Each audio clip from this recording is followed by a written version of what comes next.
My mother held my hand and told me that 2 years in prison would not kill me. She said it like she was asking for a small loan, not my life. I signed the plea because I thought I was being a good daughter, but I was just a convenient liability. Prison taught me that while love is conditional, paperwork is forever, and with one call to a mobile notary, I made sure my parents finally paid their debts. My life was built on the quiet certainty of compliance. I liked rules. I liked the invisible architecture of regulations that held the world together, preventing the ceiling from caving in on top of us. At 33 years old, I had finally curated a life that felt sturdy. My apartment in Cedar Ridge was small but immaculate, with beige walls that I found soothing rather than boring. My job as a compliance coordinator at Maple and Wren Insurance was the perfect anchor. I spent my days reviewing policy adjustments and ensuring that every decimal point sat exactly where it belonged. It was a job that required zero charisma, but infinite attention to detail. And after the chaotic noise of my 20s, silence was the only luxury I craved. I was sitting at my desk, cross-referencing a rider for a commercial property policy, when my phone buzzed against the laminate surface. The screen lit up with the word, Mom. I stared at it. It was 2 p.m. on a Tuesday. Elaine Stewart did not call during work hours unless someone was dead or she had bought a new dining room set and needed me to validate her taste. I let it buzz 3 times, feeling that familiar prickle of anxiety at the base of my neck, the old reflex from growing up in a house where moods shifted like barometric pressure. I picked up. Mom, is everything okay? I asked, keeping my voice low so my cubicle neighbor would not hear. Nora, you need to come to the store, she said. Her voice was not hysterical, which would have been easier to handle. It was wet and breathless, the sound of a woman who had been crying for an hour and was now running on fumes. There has been a misunderstanding, a terrible misunderstanding. I took off my glasses. Is Dad okay? He is fine, she said, but the tremble in her voice suggested otherwise. It is just business. It is the bank. They are confused about some things. Please, Nora, we need you to look at the paperwork. You know how the systems work better than we do. I had not worked at Pine Hollow Hardware in 6 years. I had spent my late 20s modernizing their inventory system, dragging my parents from paper ledgers into the digital age. Before I realized that staying there would mean remaining a child forever, I had left to build my own identity, one that did not involve sawdust and my father's brooding silence. I have a meeting in an hour. I lied. Nora, please, she whispered. The desperation in that single word hooked me right under the ribs. It was the trap of the dutiful daughter. I told my supervisor I had a family emergency, grabbed my purse, and drove the 4 miles to the hardware store. Pine Hollow Hardware sat on the edge of town, a sprawling brick building that smelled permanently of cut lumber and fertilizer. Usually, the parking lot was full of contractors' trucks, but today it looked thin. When I walked through the automatic doors, the air felt different, stiff. My father, Grant Stewart, was standing behind the customer service counter. He was wearing a blazer over his flannel shirt, which was the first warning sign. Grant Stewart only wore blazers for weddings and funerals. His hair was combed back too tightly, exposing the high, anxious flush of his forehead. He did not smile when he saw me. He looked at the door behind me, checking to see if I was alone. Nora, he said. Good. You made good time. Mom said there was a problem with the bank, I said, walking up to the counter. The store was eerily quiet. Where is Mrs. Gable? Mrs. Gable had run the register for 15 years. I sent her home early. My father said. He smoothed his hands over the countertop, a nervous, wiping motion. We have a paperwork issue, a compliance thing. Actually, that is why we called you. You understand these things. Elaine appeared from the back office. Her eyes were red-rimmed, but she had applied fresh powder. Trying to mask the panic, she came around the counter and hugged me, gripping my shoulders too hard. Thank you for coming, she said. We just need to get this sorted out before it blows out of proportion. What is it? I asked, pulling away. Did you miss a tax filing? Is it a payroll issue? It is a vendor dispute, my father said quickly. He was using his rehearsed voice, the one he used when trying to upsell a contractor on expensive roofing tiles. We have a discrepancy with the supplier account. The bank flagged some transfers. It is just a computer error. You know how these glitches happen? I frowned. If it is a bank error, why are you both acting like the building is on fire? Before he could answer, the bell above the entrance chimed. I turned, expecting a customer. 2 men walked in. They were not customers. They wore cheap suits that fit poorly at the shoulders. And they moved with the heavy, deliberate energy of law enforcement. I recognized the taller one from a Rotary Club mixer I had attended with my boss years ago. Detective Miller. He worked for the Cedar Ridge Financial Crimes Unit. My stomach dropped. This was not a bank error. Grant, the detective said. He nodded at my father, a gesture that was polite but completely devoid of warmth. And this must be the daughter. My father stiffened. This is Nora. She just stopped by to say hello. We need to ask Nora a few questions. The detective said. I looked at my parents. My mother was looking at the floor. My father was looking at a spot on the wall just above the detective's head. Questions about what? I asked. My voice sounded thin in the cavernous store. About the wire transfers to Apex Supply Solutions, the detective said, and the authorization form signed by you. I stared at him. I do not know what that is. I do not work here. That is not what the paperwork says. The detective said. They asked us to go into the back office. The room was small, cluttered with filing cabinets and smelling of stale coffee. My father sat behind his massive oak desk, looking diminished.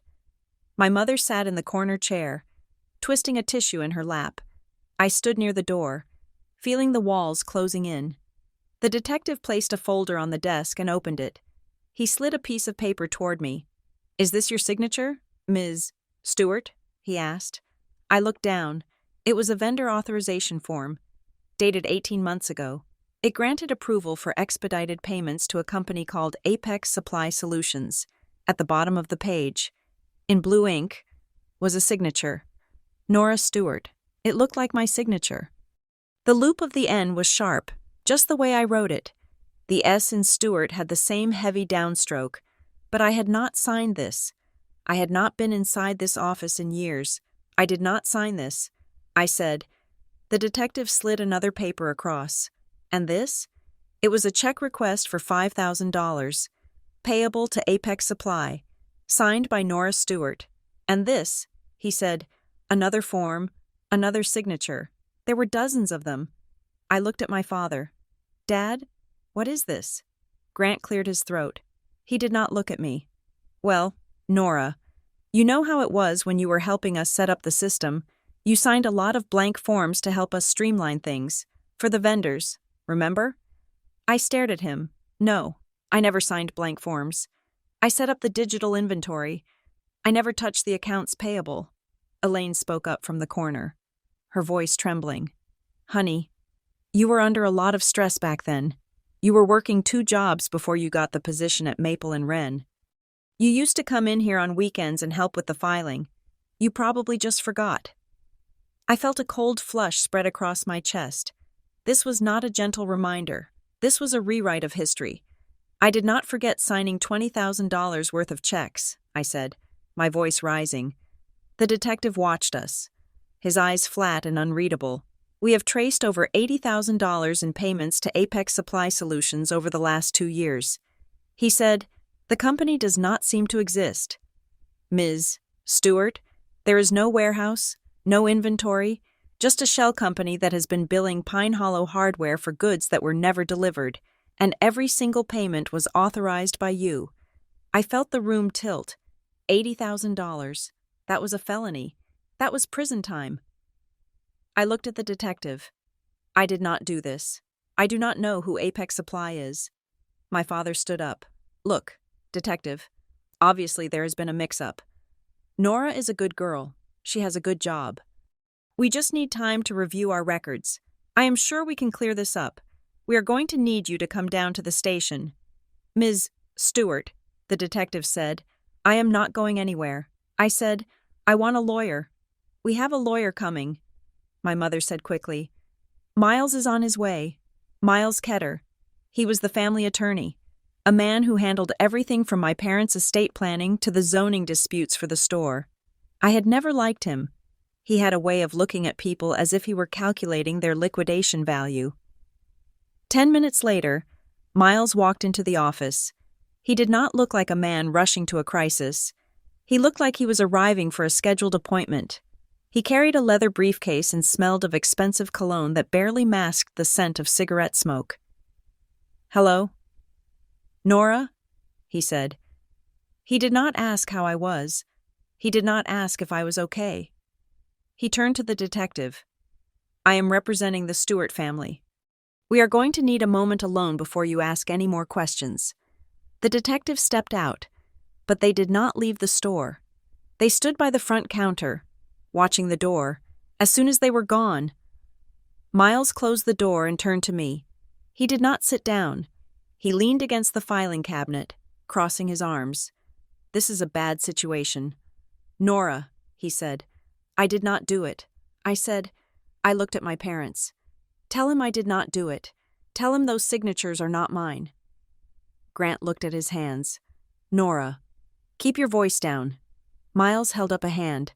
"Listen to me. The police have a paper trail.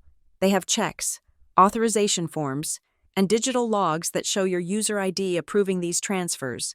"My user ID?" I said, "My parents have my user ID. They never changed the admin passwords after I left because they said they could not remember new ones." "It does not matter who clicked the button," Miles said calmly.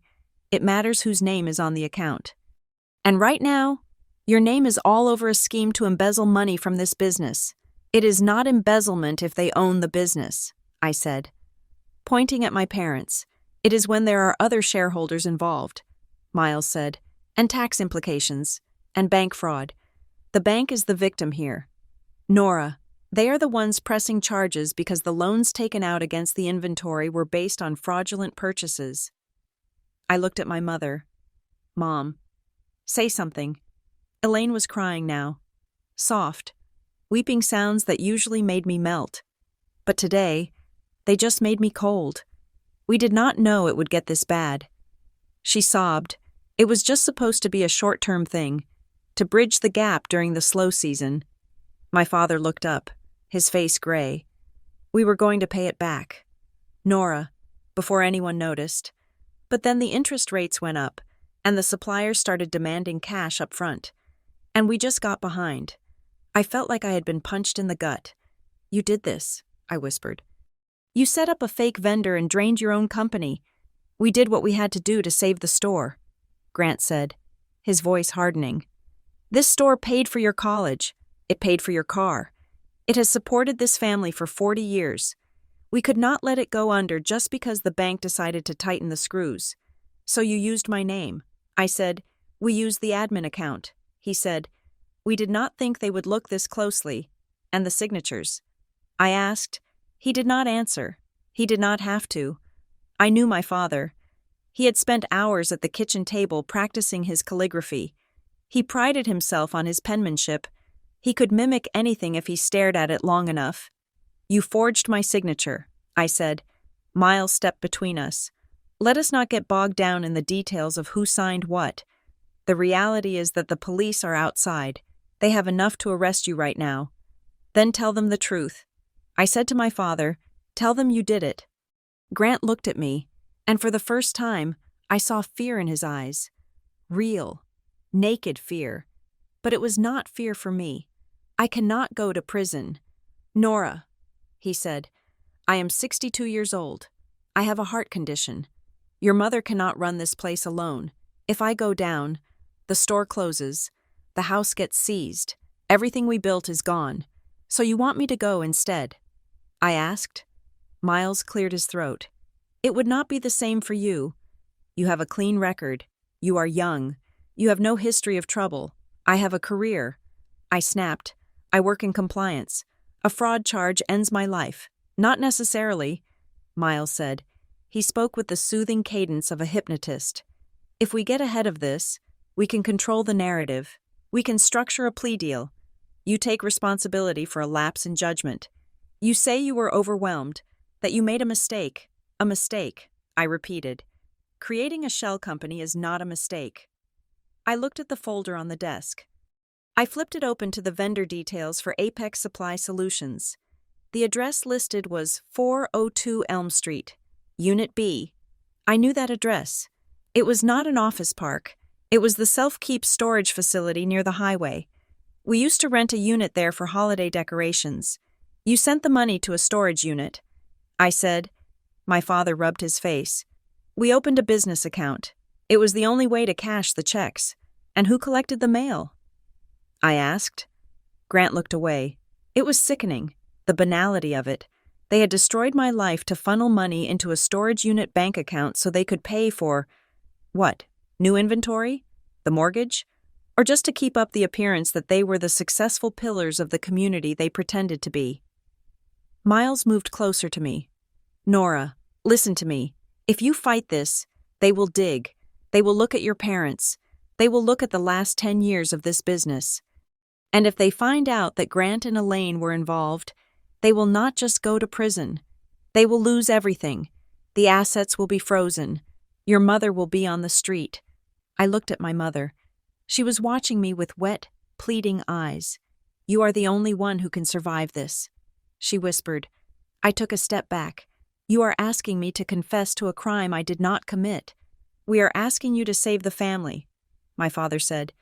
Miles leaned in. I know the prosecutor. If you plead out, we can get the sentence down. Maybe 18 months. Maybe less with good behavior. You do your time.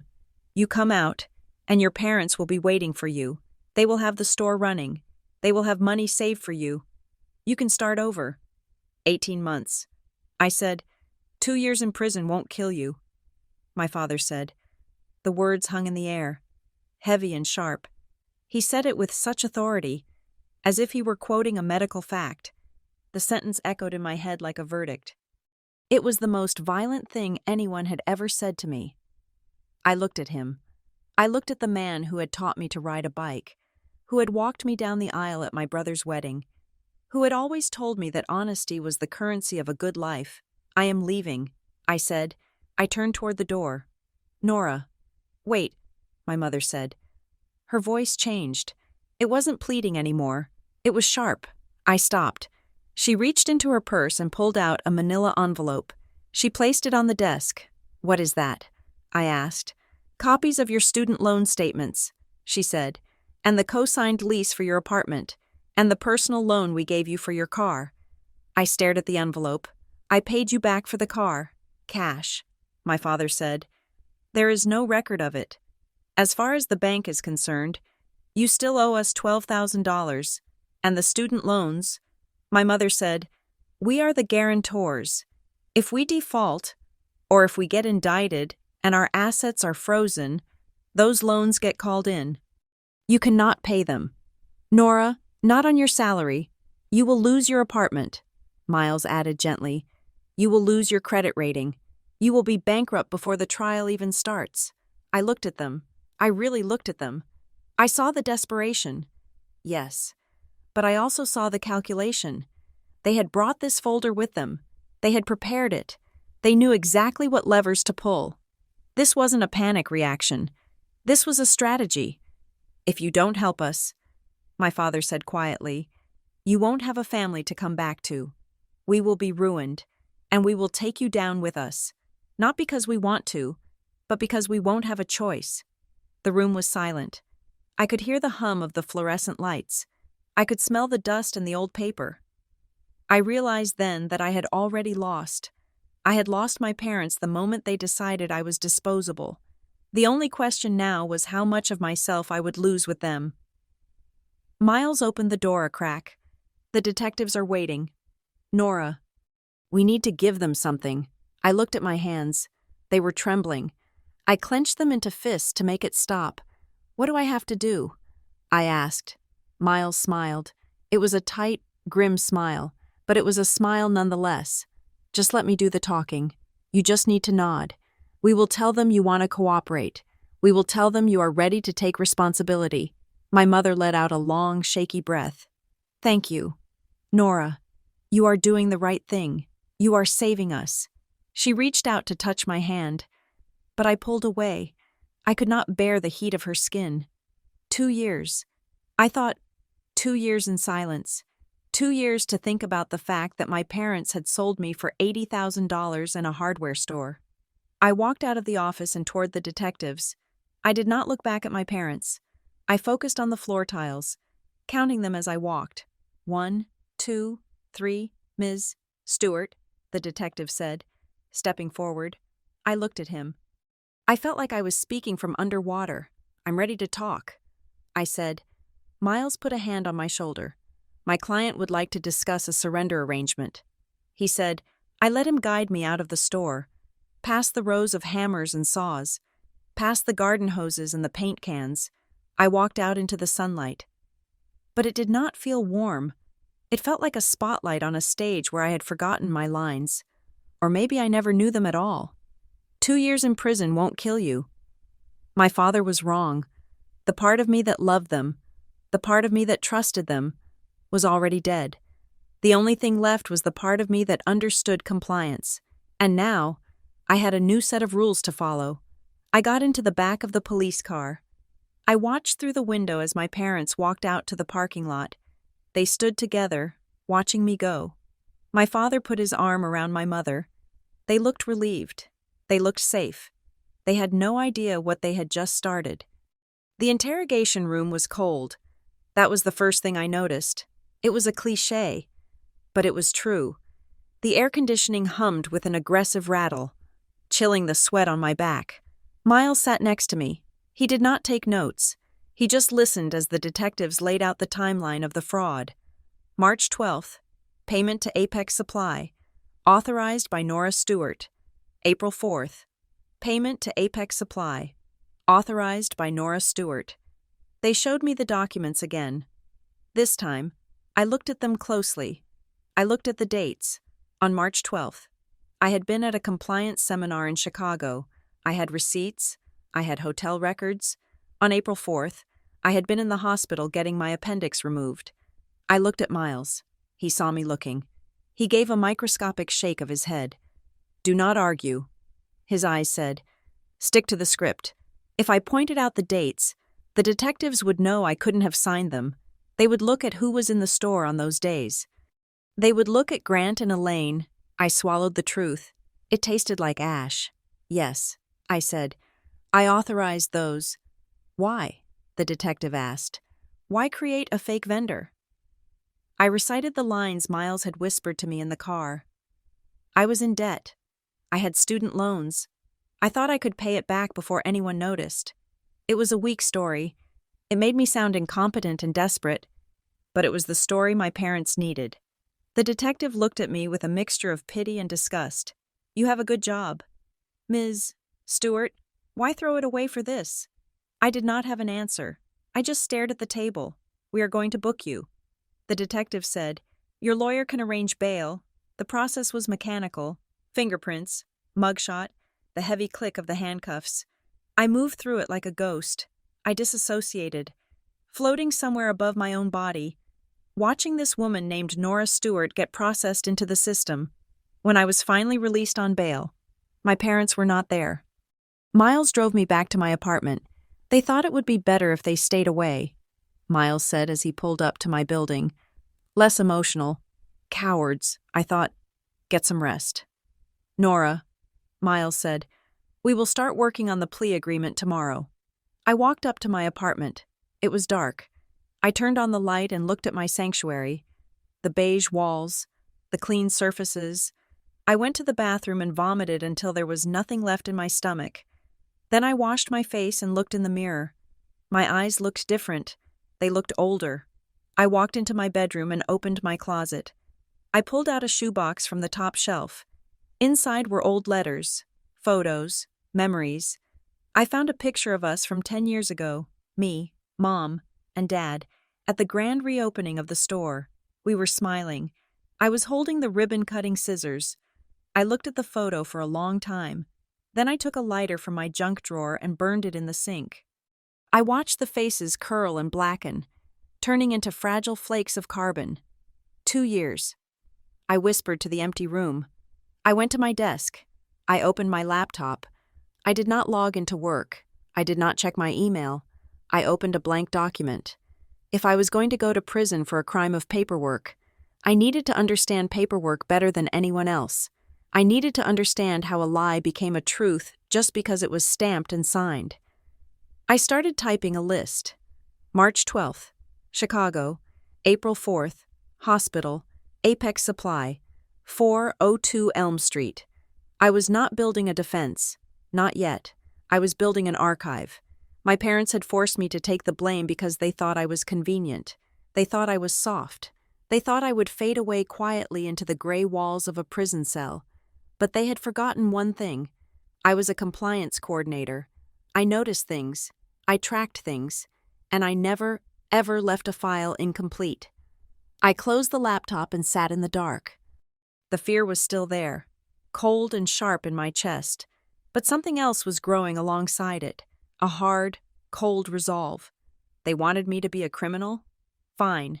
I would be the best criminal they had ever seen. I would serve my time. I would sign their papers. I would save their precious reputation. And then, when the time was right, I would burn it all down. The phone rang. It was my mother, Nora. She said. Her voice was steady now. Relieved. We heard you are out. Are you okay? I am fine. Mom, I said. My voice was flat. We are so proud of you, she said. You are doing a brave thing. We will make it up to you. I promise. I looked at the ashes in the sink. I know. Mom, I said. I know you will. I hung up the phone. 2 years in prison would not kill me. But it was going to kill the daughter they thought they knew. I lay down on my bed, fully clothed, and stared at the ceiling. I did not sleep. I just waited for the sun to come up, bringing the first day of the rest of my life. The life of Nora Stewart, the convict, the life of Nora Stewart, the weapon. The game had started, and I was the only one who knew the rules had just changed. The office of the public defender was a study in controlled chaos, a stark contrast to the mahogany and leather silence of Miles Ketter's firm. Here, the air smelled of stale coffee and photocopier toner. Stacks of manila folders created uneven skylines across every desk, and phones rang with a relentless, jagged rhythm that no one seemed to answer. I sat in a plastic chair that wobbled on its back left leg, clutching my purse like it contained the last scrap of my dignity. Jenna Rios walked in 5 minutes late. She was younger than I expected, perhaps my age, with dark hair pulled back into a severe bun and eyes that looked like they had scanned 1,000,000 pages of bad news. She dropped a heavy binder onto the desk between us. It made a dull, flat sound. Nora Stewart, she said, not asking a question but stating a fact. She sat down and opened the binder. She did not look at me. She looked at the paper. Yes, I said. Jenna flipped through the first few pages, her finger tracing the lines of the police report. She stopped, frowned, and flipped back. Then she looked up at me for the first time. Her gaze was sharp, assessing. This file is weird, she said. My heart did a strange, fluttery kick against my ribs. Weird how? I asked.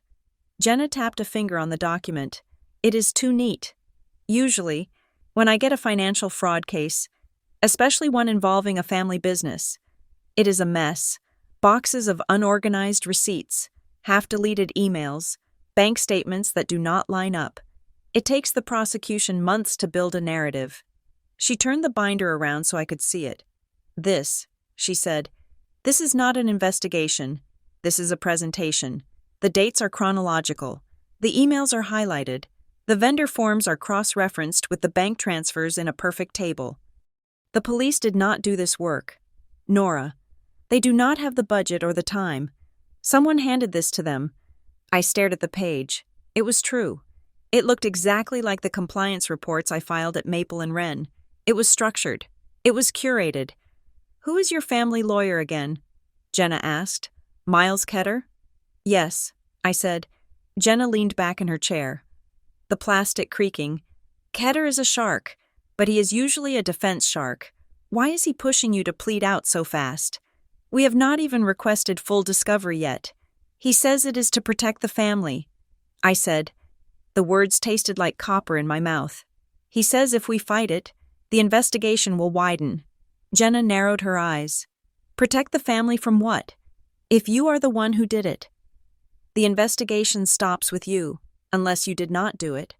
The silence that followed was heavy. I looked at the water stain on the ceiling tile above her head. I wanted to tell her. I wanted to scream that I had never heard of Apex Supply Solutions until 3 days ago. But then I saw my father's face in my mind, gray and terrified. I saw my mother's trembling hands. I cannot risk them losing the store. I said quietly. Jenna sighed. She closed the binder. Look, Nora, I am a public defender. My job is to get you the best outcome, but I cannot help you if you are determined to jump on a grenade. This evidence packet was built to convict you. It was built to close the case in a week. If you sign that plea, you are validating every lie in this binder. I know. I said. She looked at me for a long moment, shaking her head slightly. You are not the first person to take a fall, Nora.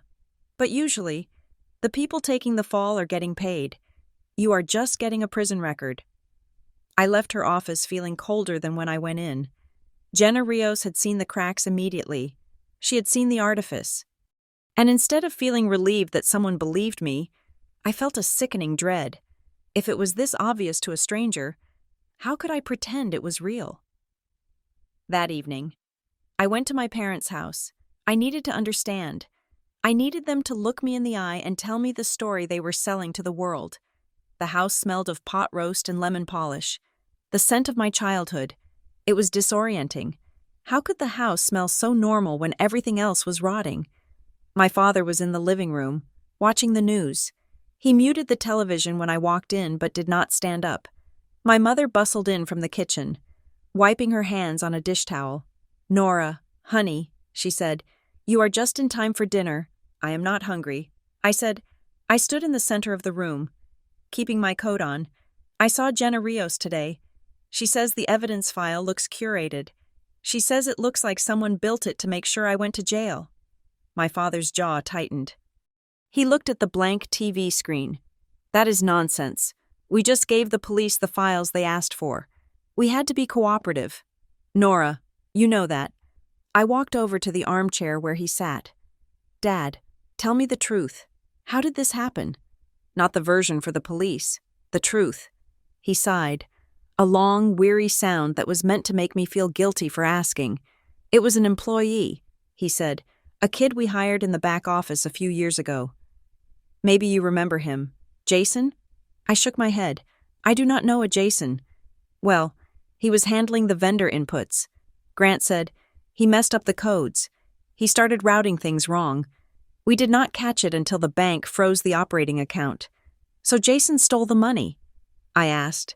No, my mother interrupted quickly. It wasn't stealing. Exactly.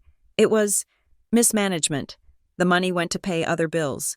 But it was categorized wrong, and then the bank started asking for the authorization forms. I looked at her. And since Jason is not family, you decided to say I signed them? We could not blame Jason, Grant said, his voice rising. He was just a kid. He did not have authorization. If we admitted we let an unauthorized employee handle those accounts, the insurance would void our policy. The bank would call the loan immediately. We would be bankrupt in 24 hours. So you needed someone with authorization, I said.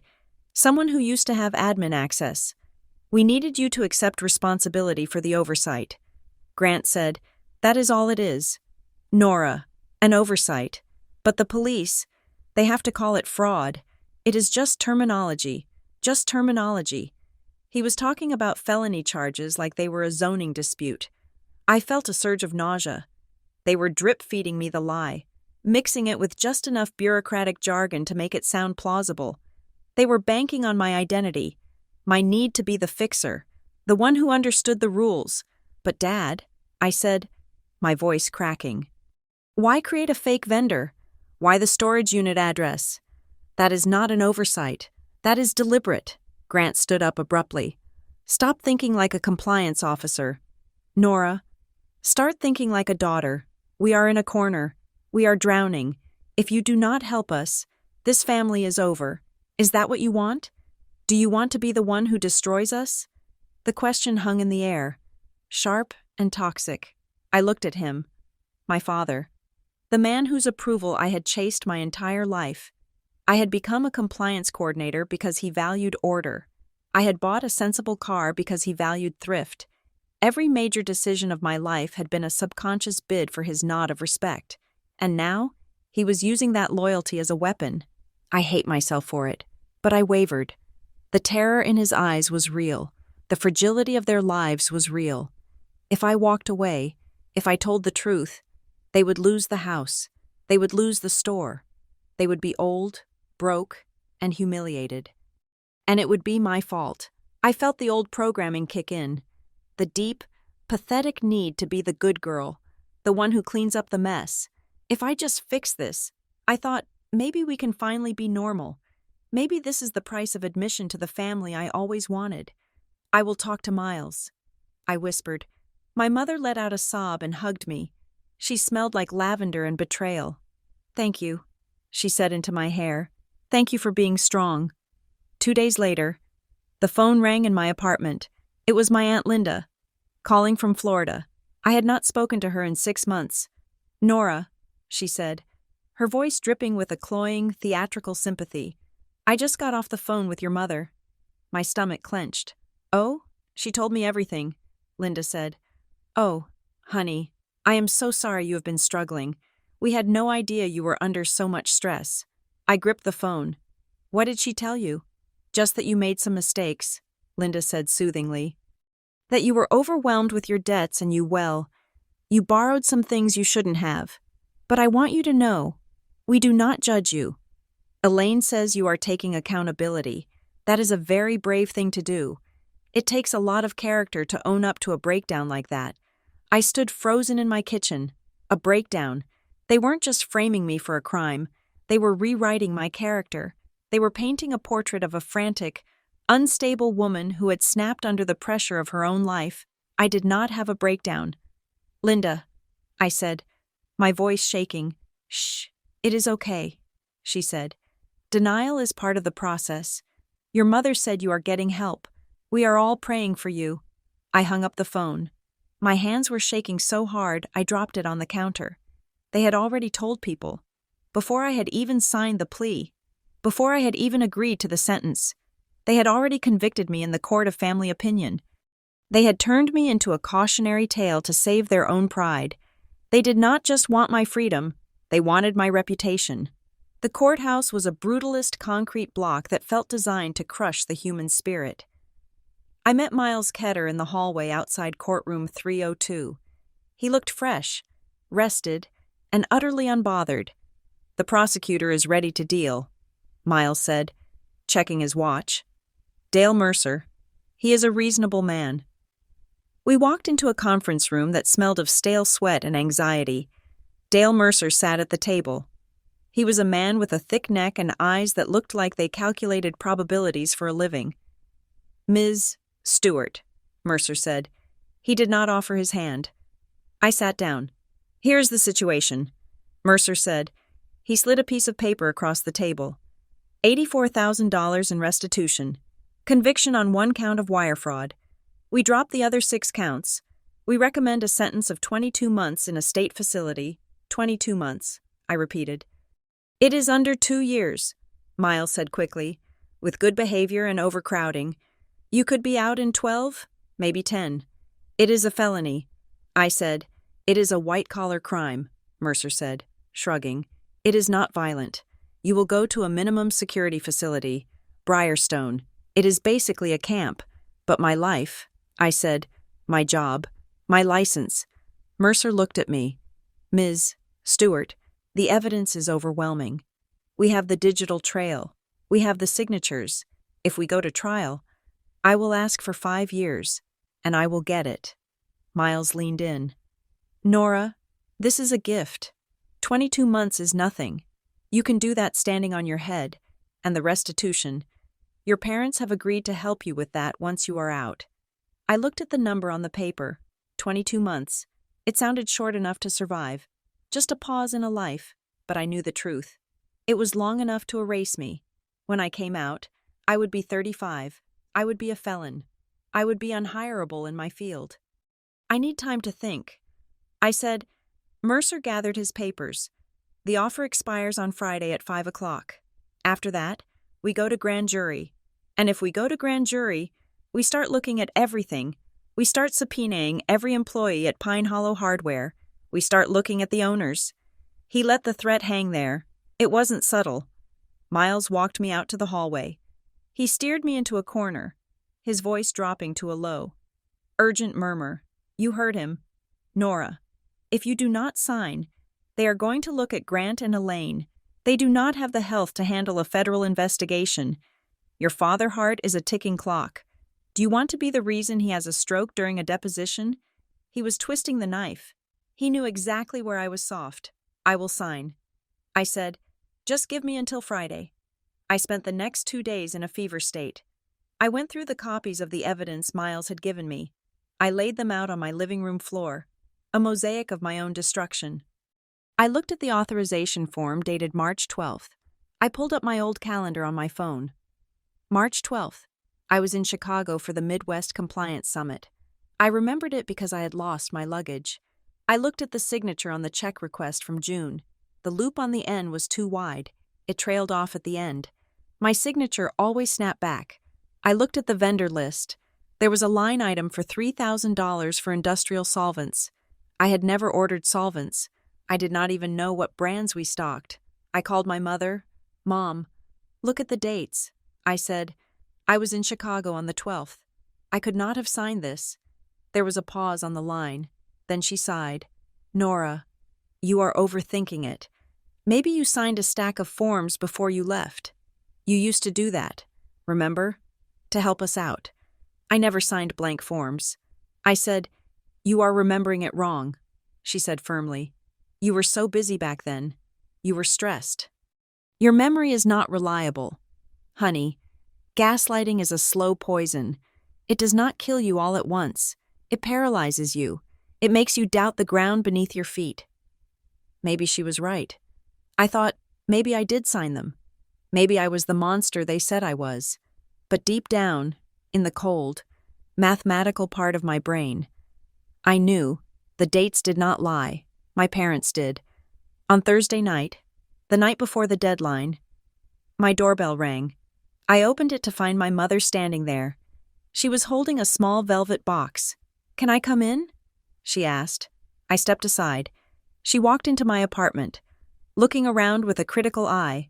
She sat on the edge of my sofa, perched like a bird ready to fly. I know this is hard. Nora, she said, I know you feel like we are asking too much. You are asking for my life. I said, we are asking for a sacrifice. She corrected, and sacrifices are rewarded. She opened the velvet box. Inside sat a ring. It was heavy gold, set with a diamond that caught the light. My grandmother's engagement ring, the one I had admired since I was a little girl. The one she had promised would go to the first granddaughter who got married. I am not getting married, I said. I want you to have it. She said. She placed the box on the coffee table. It is a family heirloom. It belongs to the woman who holds this family together. And right now, that is you. I looked at the ring. It was beautiful, and it was hideous. It was payment. It was a bribe wrapped in sentiment. Dad and we have been hard on you, Elaine said. Her voice wavered, and for a second, it sounded real. We expected a lot. Maybe too much. We were just so scared of you turning out like, well, not reaching your potential. She did not name specifics. She never did. Just a vague cloud of disappointment that had hovered over me for 30 years. But this, she said, gesturing to the air between us, this shows us who you really are. You are strong. Nora, you are loyal. When this is over, I want you to know, we will be so proud of you. Finally, finally, the word hooked into me. It was the carrot I had been chasing since kindergarten. Finally proud. I hated myself for wanting it. I hated the tears that pricked my eyes. I was 33 years old, a professional woman, and I was about to go to prison because my mother offered me a ring and a promise of pride. "I will sign," I whispered. She stood up and hugged me. She held me tight, rocking me back and forth. "My good girl," she said. "My good girl." She left the ring on the table. It glittered under the lamp, cold and hard. The next morning, I walked into the courthouse. The sky was a flat, indifferent gray. Miles was waiting with the plea agreement. He had a pen ready, an expensive fountain pen with blue ink. "Nora," he said, "you are doing the right thing." My parents were there. They sat in the back row of the gallery. My father wore his blazer. My mother wore her pearls. They looked like they were attending a graduation, not a sentencing hearing. We stood before the judge. He was an older man with glasses perched on the end of his nose. "Ms. Stewart," he said, "you understand that by signing this plea, you are waiving your right to a trial?" "Yes, Your Honor," I said. My voice sounded mechanical. "You are admitting to the charge of wire fraud?" "Yes, Your Honor. Has anyone forced you or coerced you into signing this document?" The question hung in the room. I felt Miles stiffen beside me. I felt the weight of my parents' gaze on the back of my neck. Coerced? No. Not with a gun. Not with a threat of violence. They had coerced me with love. They had coerced me with the terrifying threat of their own destruction. "No, Your Honor," I said. "It is my choice." I took the pen. The paper was heavy. High-quality bond. I looked at the signature line. Defendant. I signed my name. Nora Stewart. The loop of the N was sharp. The S was heavy. It was the same signature that was on the forged documents. And yet, it was entirely different. This one was real. This one was the death warrant for my old life. I put the pen down. Behind me, I heard a sound. It was a long, shuddering exhale. I turned slightly. My father was slumped back in the bench. His eyes were closed. His shoulders had dropped 3 inches. It was not the sound of a man mourning his daughter's freedom. It was not the sound of a father whose heart was breaking because his child was going to a cage. It was the sound of a man who had just dodged a bullet. It was the sound of relief. He did not look at me. He looked at Miles, and he nodded. A small, conspiratorial nod. We did it. In that moment. The last thread snapped. The hope that they would love me for this? Gone. The belief that I was saving them? Gone. I realized with a crystalline clarity that I had not saved my family. I had merely completed a transaction. I was the asset they had liquidated to cover their losses. I turned back to the judge. My face was calm. My hands were folded. But inside, the archive was growing. Item. Grandmother's ring. Value. 1 prison sentence. Item. Father's exhale. Meaning, he never loved you. I touched the paper where my signature was drying. 2 years. I thought I would serve every day of it, and while I was there, I would become exactly what they needed me to be. A criminal. But not the kind they invented. I would be the kind who kept receipts. "Bail is continued until surrender date," the judge said. I walked out of the courtroom. My parents rushed toward me, their faces arranged in masks of tragic gratitude. My mother reached for my hands. My father patted my shoulder. "We will get through this," my father said. "Yes," I said, looking right through him. "We will." I did not tell them that the definition of "we" had changed.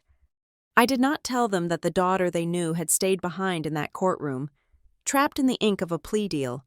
The woman walking out with them was someone else entirely, someone who was already counting the days.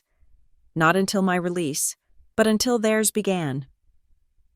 Briarstone Correctional Center did not look like the prisons in the movies. There were no Gothic towers, no thunderstorms rattling the bars, no screaming riots in the cafeteria. It was a sprawling, low-slung complex of gray concrete and chain-link fences, sitting in the middle of a flat, brown field 3 hours from Cedar Ridge. It looked less like a dungeon and more like a failing high school that had been encased in razor wire. The intake process was a humiliation of logistics. I traded my blazer and slacks for a uniform of coarse blue cotton that smelled faintly of industrial detergent and other people's sweat. I was assigned a number that was longer than my name. I was given a bed in a dormitory that slept 60 women, a room that hummed constantly with the sound of snoring, weeping, and the aggressive ventilation system. But the violence I had braced myself for never came. No one shanked me in the shower. No one stole my food. The women of Briarstone were mostly tired.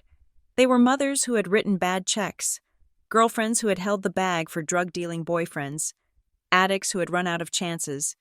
They moved with a slow, shuffling resignation, eyes fixed on the floor or the televisions bolted to the ceiling. The real punishment was not the danger. It was the silence. In the first week, I waited for the phone calls.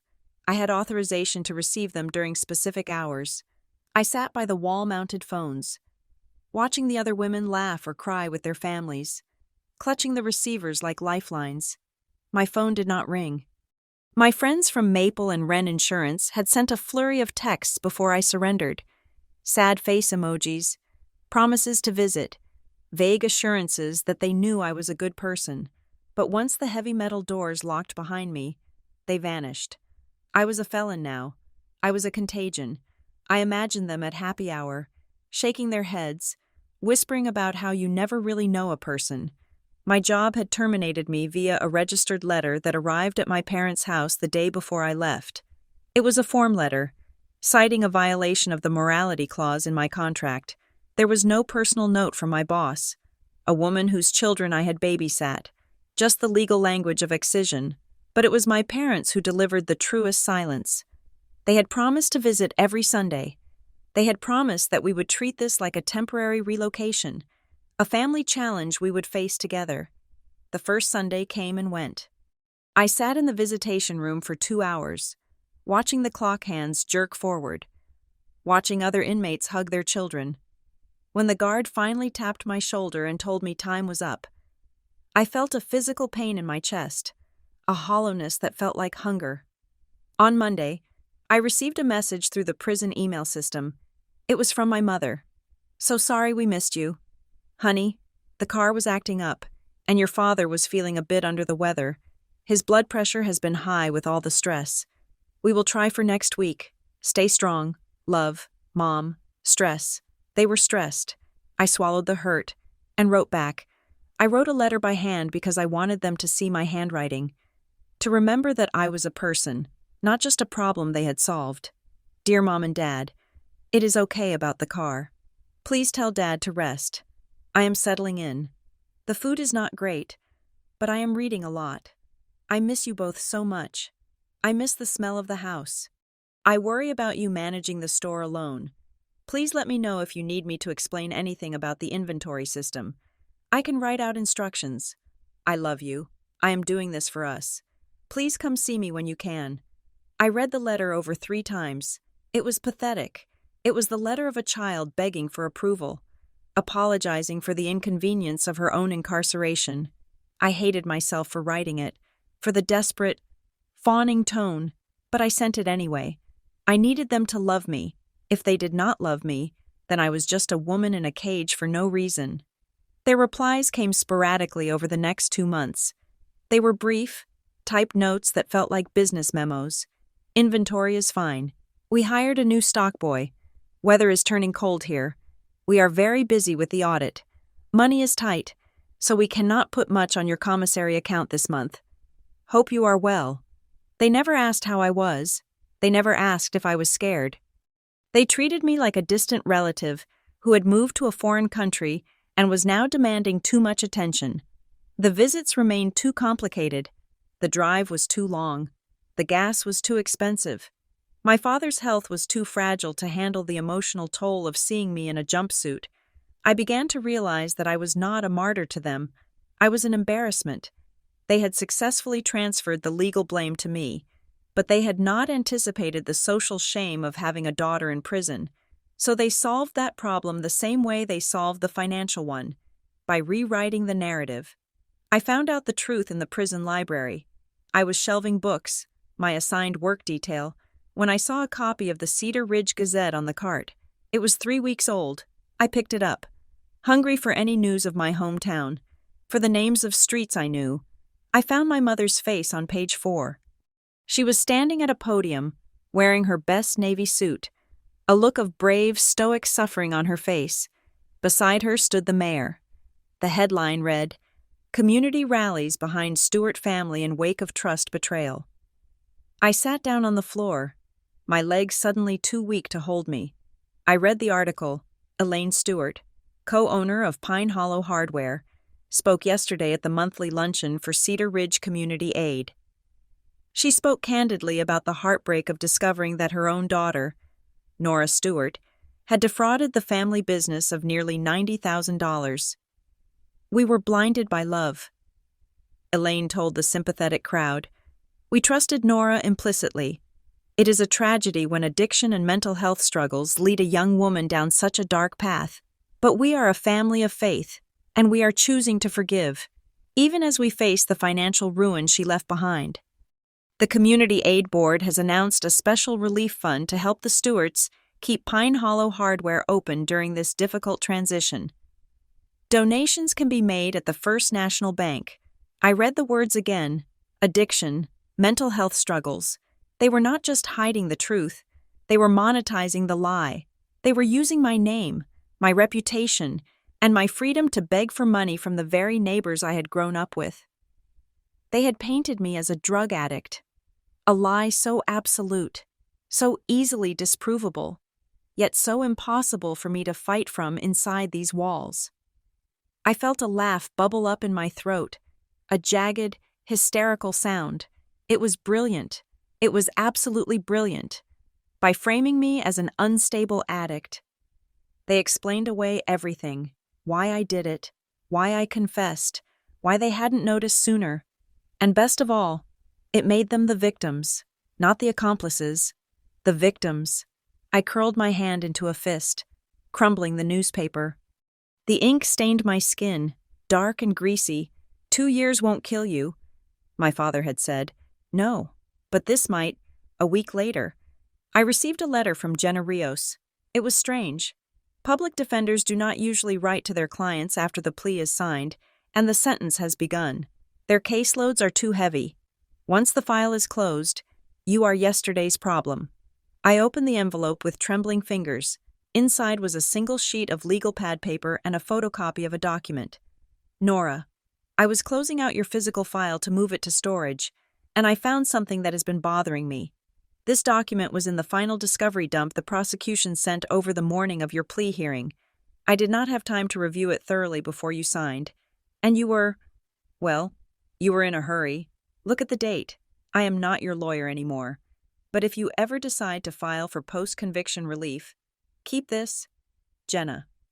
I looked at the photocopy. It was a document titled Internal Authorization Memo, Vendor Account Reclassification. It was a directive authorizing the creation of the Apex Supply Solutions account. Citing a need to streamline procurement channels for efficiency, it gave Nora Stewart full autonomy over the account. At the bottom was my signature, and below that, a notary stamp, Lydia Vance, Notary Public, commission expires, August 2027. I looked at the date of the signature, January 15th, 2 years ago. I frowned. January 15th was a Monday. I was at work at Maple and Wren that day. I remembered because we had a blizzard, and I had been the only one who made it into the office to answer the phones. But that was not what made my stomach drop. I looked at the text of the memo again. In alignment with expectations regarding fiscal fluidity. My breath hitched. In alignment with expectations. It was a phrase my father used constantly. He used it in emails to suppliers. He used it when he was lecturing the staff about cleaning the break room. He used it when he was trying to sound smarter than he was. In alignment with expectations. I had never used that phrase in my life. It was clumsy. It was corporate gibberish. And there was something else. The notary stamp? The memo was dated January 15th, but the notary stamp was dated January 12th.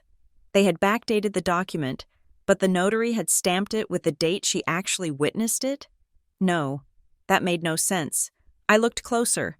The notary date was handwritten next to the stamp, January 12th. But the memo itself was typed January 15th. They had typed the memo after getting something notarized? Or had they taken a blank page that was already notarized and printed the text over it? My mind raced. I was a compliance officer. I knew what this looked like. This wasn't just a forgery. It was a sloppy forgery. And Jenna said this came in the final discovery dump. That meant my parents, or Miles Ketter, had slipped this into the pile at the last second, knowing no one would read it closely because the plea deal was already on the table. They had manufactured this proof of my guilt, but they had used my father's language. I sat on my bunk, holding the paper, for the first time in months. The fog of depression lifted, replaced by the sharp, cold clarity of analysis. They made a mistake. They got cocky. They thought no one would look. I folded the paper and tucked it inside my pillowcase. It was not a key to the prison door. Not yet. But it was a crack in the wall. In the prison library, I met Tanya Markham. Tanya was 50 years old, with gray hair cut short and eyes that missed nothing. She was serving 5 years for embezzlement. She had been the bookkeeper for a construction firm, and unlike me, she had actually done it. She had siphoned $200,000 to pay for her husband's cancer treatments. She made no apologies for it. She watched me reading the federal rules of evidence one afternoon. "You are wasting your time with that," she said. She was shelving paperbacks nearby. I looked up. Why? "Because the law does not matter in here," she said. "Only the paper matters." She sat down opposite me. She lowered her voice. "I heard you were a compliance officer." She said, "Yes." I said, "Then act like one. You are looking for justice. Justice is a fairy tale. What you need is an audit." She tapped the book I was reading. "You pleaded out." She said, "That means the story is closed. The court says you are guilty. Your signature says you are guilty. You cannot just stand up and say, 'I didn't do it.' No one cares. So what do?" I asked. "You attack the paper," Tanya said. "In my line of work, we have a saying, paper is truth, but paper is also a snitch. If you know how to interrogate it," she leaned in. "Every document has a life cycle. Nora, it is created, it is saved, it is printed, it is signed. Every step leaves a mark. Metadata, ink depreciation, staple holes, and most importantly, authentication. Authentication." I repeated. "Who says this paper is real?" Tanya asked. "A witness? A notary? A timestamp? If you can break the chain of authentication, the paper stops being truth. It becomes just a piece of trash."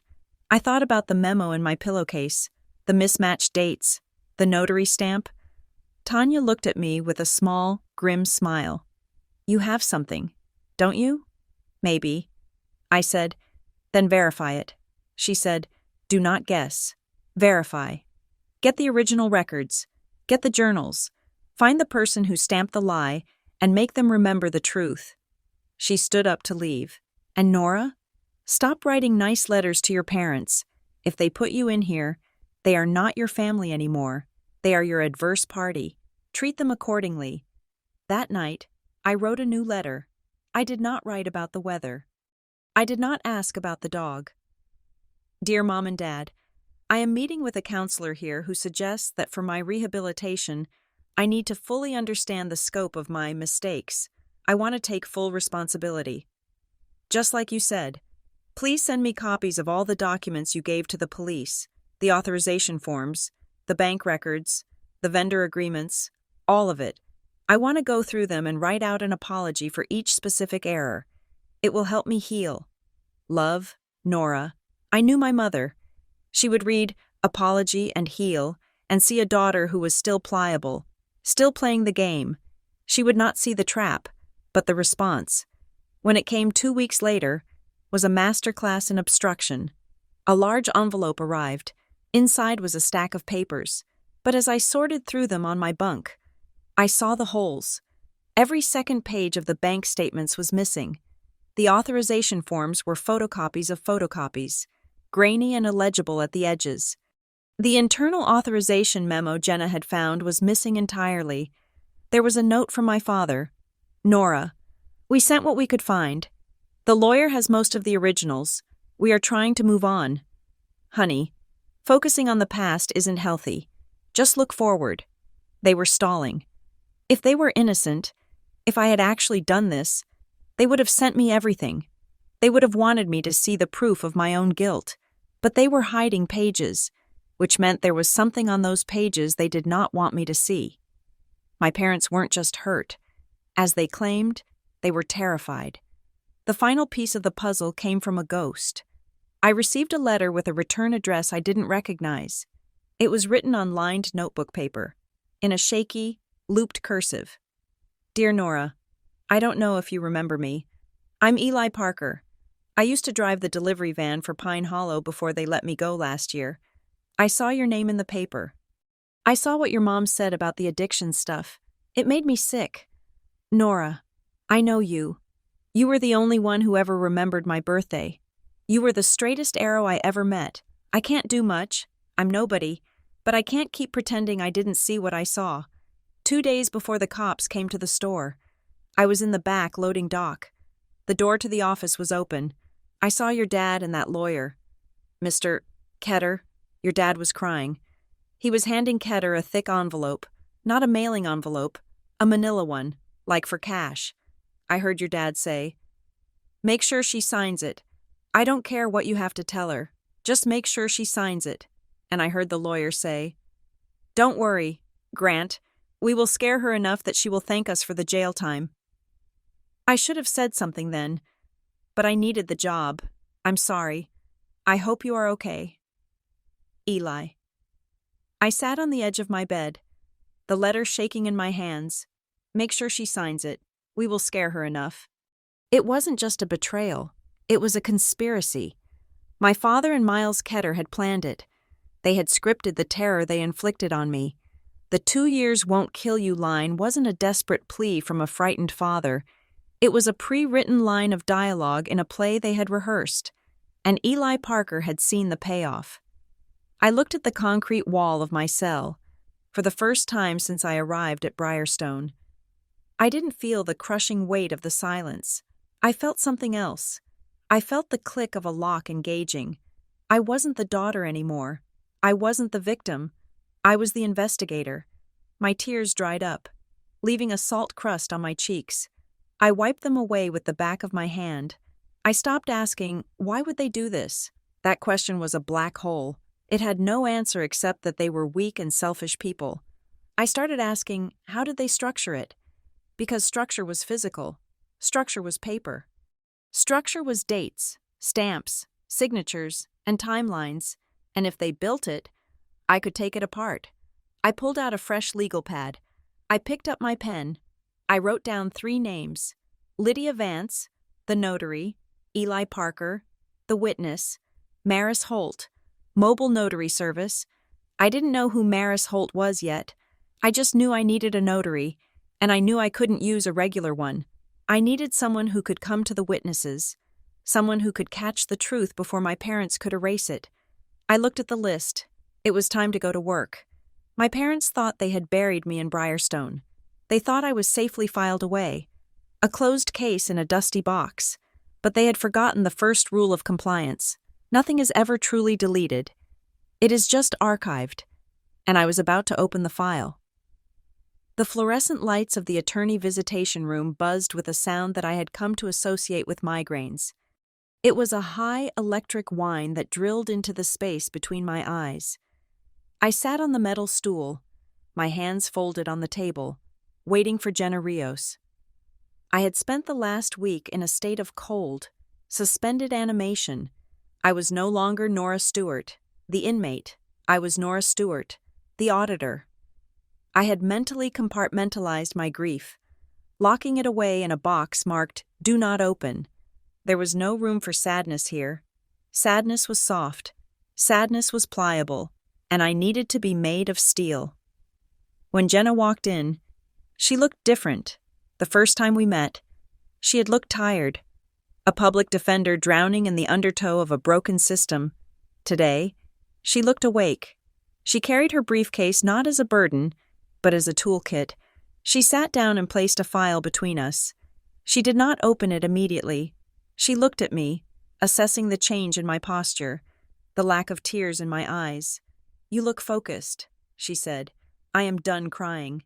"Jenna," I said, "I do not want to talk about how my parents betrayed me. I do not want to talk about the morality of what they did. That is a story for a therapist, and I do not have one. I want to talk about the paperwork."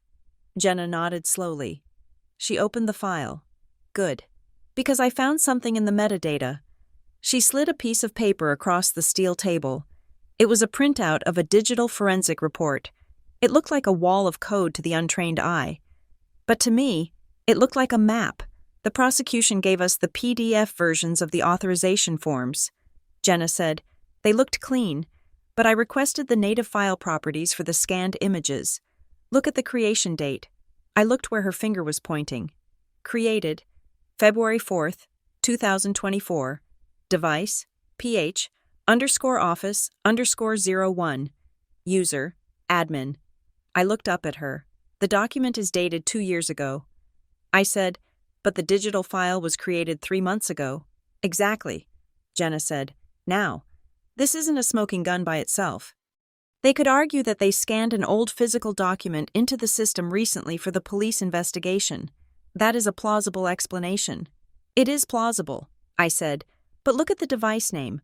PH_office_01. Jenna raised an eyebrow. "What about it?" "When I set up their network 6 years ago, I named the computers based on their location. I said, counter_main, back_office, inventory_station. We never used PH_office_01. That is a new naming convention." I leaned in, my voice dropping. "That means this document was scanned, or created, on a computer that did not exist when I supposedly signed it." Jenna's eyes widened slightly. "Okay, that is circumstantial, but it is strong. It suggests the digital record is new, but we still have the problem of the physical signatures. They have the hard copies with your wet signature on them." I shook my head. "No, they have hard copies with a signature on them, and they have a notary stamp that validates them." I reached into the pocket of my jumpsuit and pulled out a small, folded piece of paper. It was the list I had made in my cell. "Lydia Vance." I said, "Who?" Jenna asked. "The notary on the internal authorization memo." I said, "The one you found? The one with the mismatched dates?" I used my library time to write to the State Notary Commission. I requested a verification of her status. I unfolded the paper and read the notes I had scribbled. Lydia Vance had her commission revoked 6 weeks ago. There were 3 complaints filed against her for notarizing documents without the signer present. She was working out of a check-cashing place on 4th Street. Jenna sat back, a slow smile spreading across her face. "So, our notary is a fraud. She is a gun for hire." I said, "My parents didn't go to their usual bank notary because a bank notary follows the rules. They went to Lydia because Lydia sells her stamp. This changes things," Jenna said. "If we can prove the authorization memo is fraudulent, we can cast doubt on the whole packet. But we need more than just a revoked commission. We need a counter-narrative. We need to prove that you weren't even in the room. I have a plan for that." I said, "But I need you to help me facilitate it. I cannot make calls to vendors from here without the guards listening." "What kind of vendor?" Jenna asked. "I need a mobile notary," I said. Jenna frowned. "You want to notarize something?" "No." I said, "I want to notarize someone else." I explained the logic to her. It was the lesson Tanya had taught me in the library. The law respects structure. It respects the ceremony of authentication. A handwritten letter from a witness can be dismissed as hearsay. A police interview can be recanted, but a sworn affidavit, notarized by a licensed officer of the state, with a thumbprint in a journal? That is heavy. That is a brick that you can throw through a window. "I need a mobile notary who is impeccable," I said.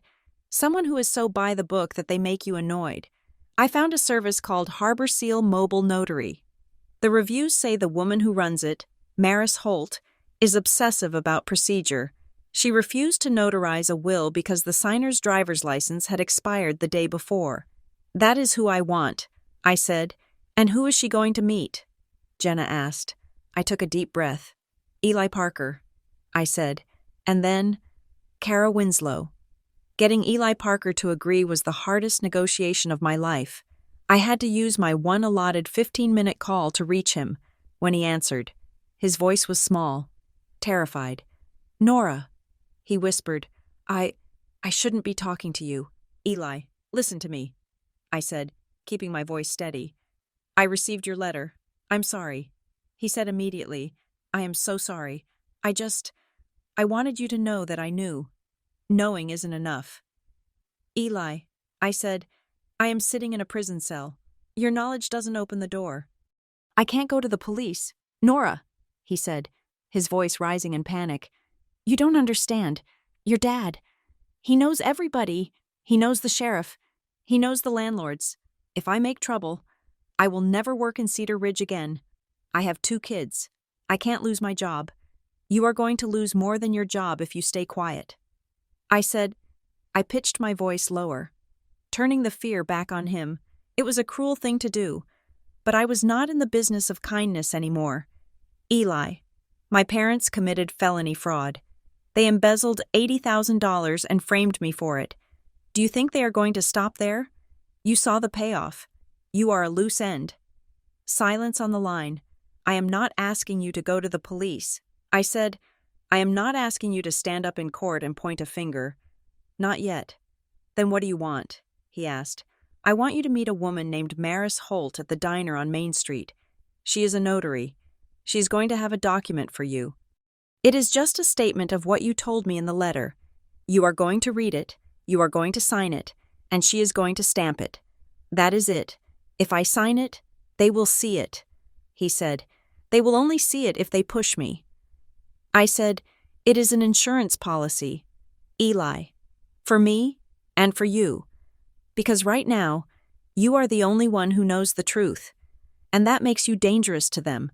But if you put it on paper, if you lock it into the legal record, then you are protected.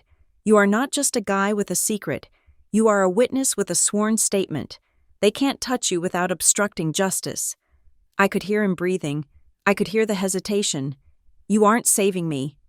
"Eli," I said, delivering the line I had rehearsed in the dark of my cell, "you are saving your own future from their story, because right now, their story is the only one that exists, and in their story, people like us are disposable." He was quiet for a long time. "Wednesday," he said finally. "I can do Wednesday on my lunch break." "Wednesday," I said. "Harbor Seal Mobile Notary. She will be wearing a gray coat. Do not be late." I did not see the meeting between Eli Parker and Maris Holt, but Jenna described it to me later with a kind of reverent detail. It happened at the Bluebird Diner, a place where the booths were taped with duct tape and the coffee tasted like burnt hazelnuts. Eli was sitting in the back corner, shaking. Maris Holt arrived at 12 sharp. Maris was a woman in her 60s who carried herself with the rigidity of a surveyor. She did not order coffee. She did not make small talk. She placed her notary journal on the sticky table. She asked for Eli's ID. She scrutinized it under a magnifying glass, checking the microprint and the hologram. She asked him to remove his baseball cap to verify his likeness. Then she placed the affidavit in front of him. "Do you swear that the contents of this document are true and correct to the best of your knowledge?" she asked. Eli nodded. "Verbal affirmation is required." She said, "Yes," Eli said. "I swear." He signed. She signed. She pressed her thumb into the ink pad and then into her journal, capturing his print. And then she brought down the stamp. Thunk! It was a heavy mechanical sound, the sound of a lock clicking shut. Jenna brought the affidavit to me 3 days later. We sat in the visitation room, and I read the words that Eli had been too afraid to speak. Now immortalized in black ink, Affidavit of Eli Parker, dated November 10th, 2026. Item 4. On the afternoon of October 22nd, 2 years prior, I was in the loading bay of Pine Hollow Hardware. through the open door. I observed Grant Stewart and Miles Ketter in the back office. Grant Stewart was holding a sheet of paper and reading aloud. He said, "I take full responsibility. I was overwhelmed by debt and made a mistake." Miles Ketter corrected him, saying, "Say it slower. Make it sound like you are ashamed." I felt a chill run through me. They had rehearsed my confession. My father had practiced the words he would force me to say, tasting them in his mouth to make sure they sounded like me. Item 5. Grant Stewart then asked, "What if she doesn't break?" Miles Ketter replied, "2 years won't kill her. Tell her that. Tell her it is survival.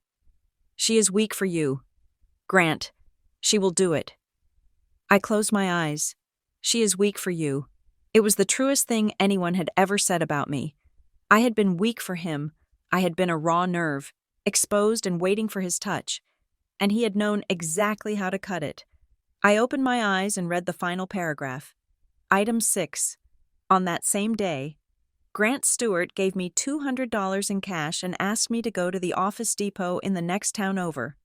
He told me to buy 3 cartridges of black ink for the old HP LaserJet printer we kept in the storage closet. He said, "Don't use the company card. I don't want a record of it." He told me he needed to print some legacy forms that looked authentic. The ink. My compliance brain whirred. Ink has a chemical composition. Printer toner varies by batch and by year. If they had used new ink on an old printer to create documents that were dated 2 years ago that could be tested. But more importantly, the cash purchase was a deliberate act of concealment. "This is it," I said to Jenna. "This proves premeditation. They weren't reacting to a bank error. They were building a set for a play. It is strong." Jenna agreed. "But it is still the word of a disgruntled ex-employee against 2 pillars of the community. We need corroboration. We need someone inside the system. That is why we need Kara."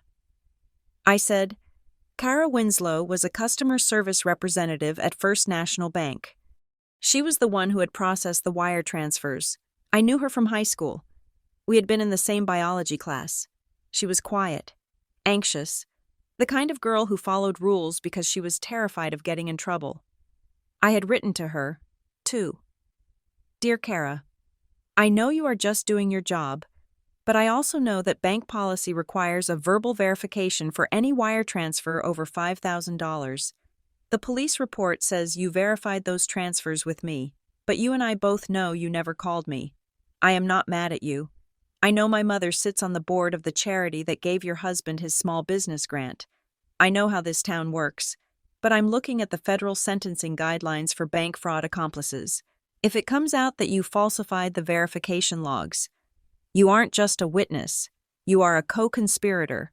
I have a mobile notary named Maris Holt. She can meet you at your house. No one has to know. Just tell the truth about the phone call you didn't make. Save yourself. Kara. It was a bluff. I didn't have the power to indict her. But Kara didn't know that. She only knew that I was the compliance coordinator who used to check her math in high school. She knew I didn't bluff. Jenna looked at me. Did she reply? Not yet. I said, but she will. 2 days later, the second affidavit arrived. Maris Holt had met Kara in her kitchen at 7 in the morning. Before her kids woke up, I read Kara's statement. It was short, panic-stricken, and devastating. Affidavit of Kara Winslow. Item 3.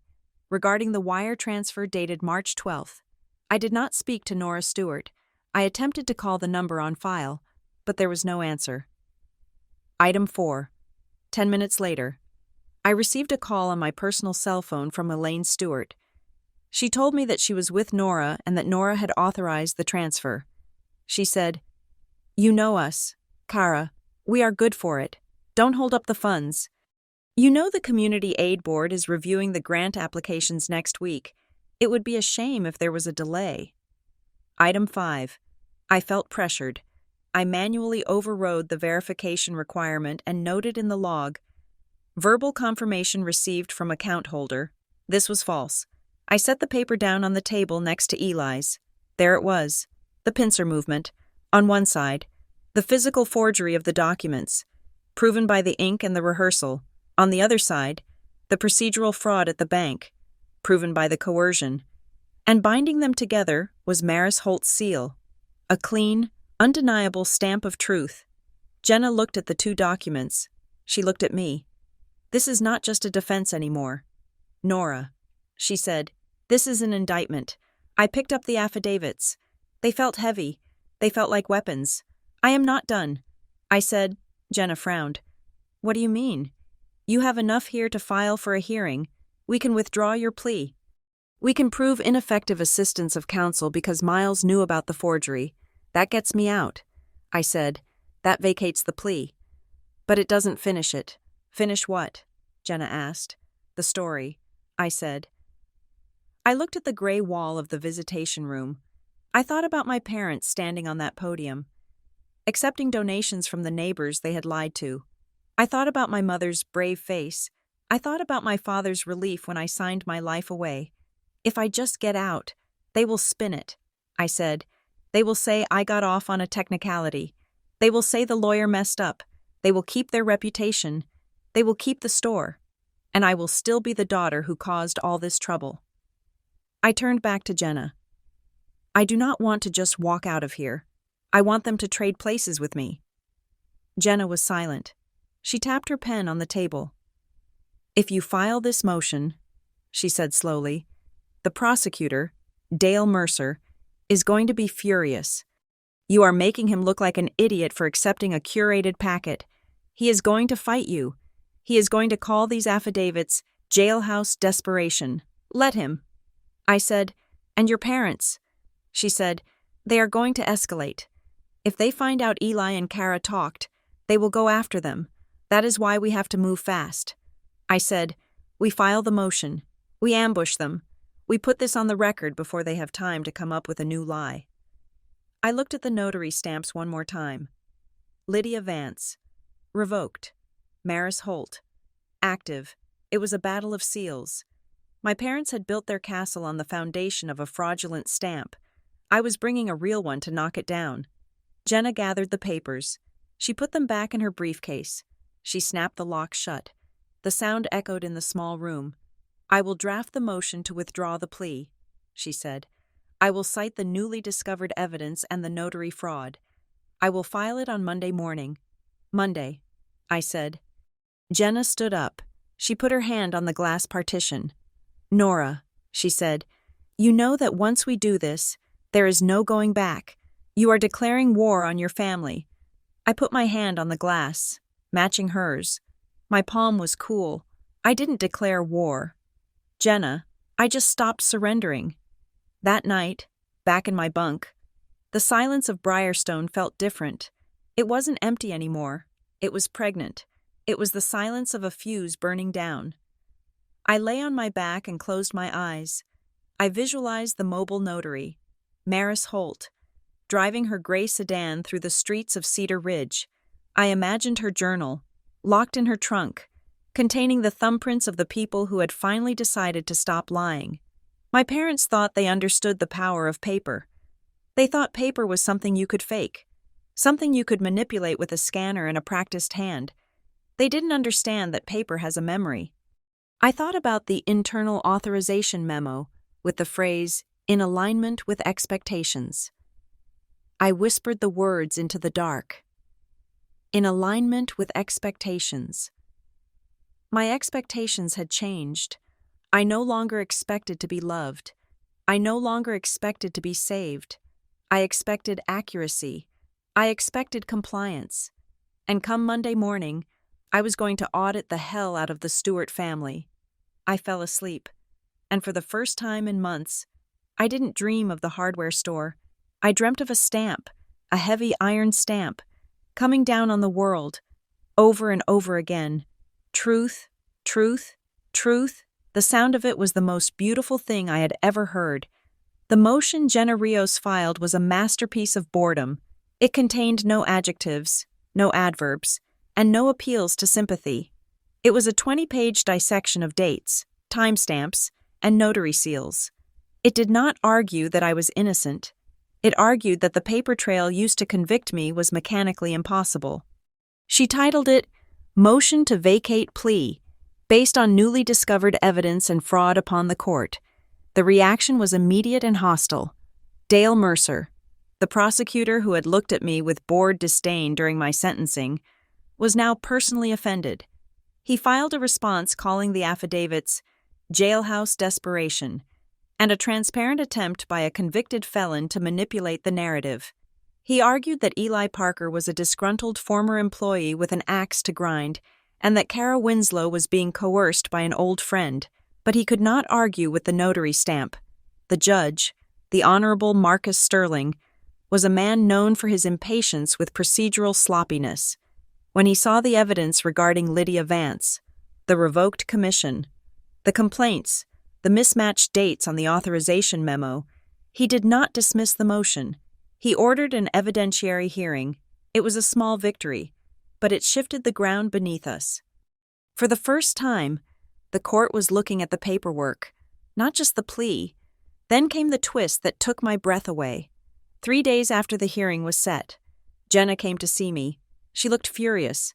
Her usually neat bun was fraying at the edges. "You are not going to believe this," she said, slamming her briefcase onto the table. "Miles Ketter just filed a response to our motion." "What does it say?" I asked. "He is claiming he never represented you." I stared at her. "What?" He sat next to me.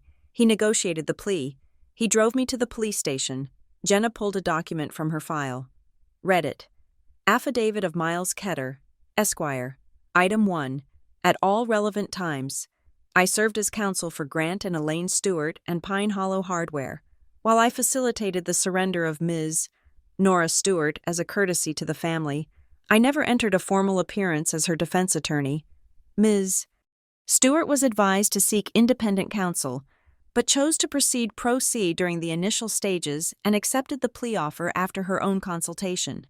I felt the blood drain from my face. He never had me sign a retainer. I whispered. I realized it as I said it, in the chaos, in the rush. I had never signed a contract with him. He had just been there, like a fixture of the family. He is cutting himself loose. Jenna said grimly, "He sees the ship sinking, and he is making sure he is not on the manifest. He is claiming you were essentially representing yourself. And he was just a facilitator. It is unethical. It is slimy. But if he can make it stick, he avoids the ineffective assistance of counsel claim. I was never a client." I said, "I was just another document to him, a liability release form that could walk and talk." It made me sick, but it also made me dangerous. Because if Miles Ketter was not my lawyer, then attorney-client privilege did not apply to our conversations. That means I can testify about what he told me. I said, "About the pressure, about the 2 years won't kill you line." Jenna nodded. "Exactly. He just stripped away his own shield. But Nora, there is more." She pulled out another document. This one was a corporate filing from the Secretary of State's office. Stewart Ridge Holdings, LLC, formed, September 12, 2026. Manager, Elaine Stewart. Consultant, Grant Stewart. "What is this?" I asked. "While you have been sitting in here," Jenna said, "your parents transferred the ownership of Pine Hollow Hardware. The store as you knew it, the legal entity, technically doesn't exist anymore. Its assets were sold to this new company, Stewart Ridge Holdings." I looked at the date. September 12th, 1 month after I started my sentence. "Why?" I asked. "Asset protection," Jenna said. "If you get your conviction overturned, and if the bank decides to go after the real culprits, they will sue Pine Hollow Hardware. But Pine Hollow Hardware is now an empty shell with no money. All the value, the inventory, the building, the contracts, is safely parked in this new LLC. They firewalled the money."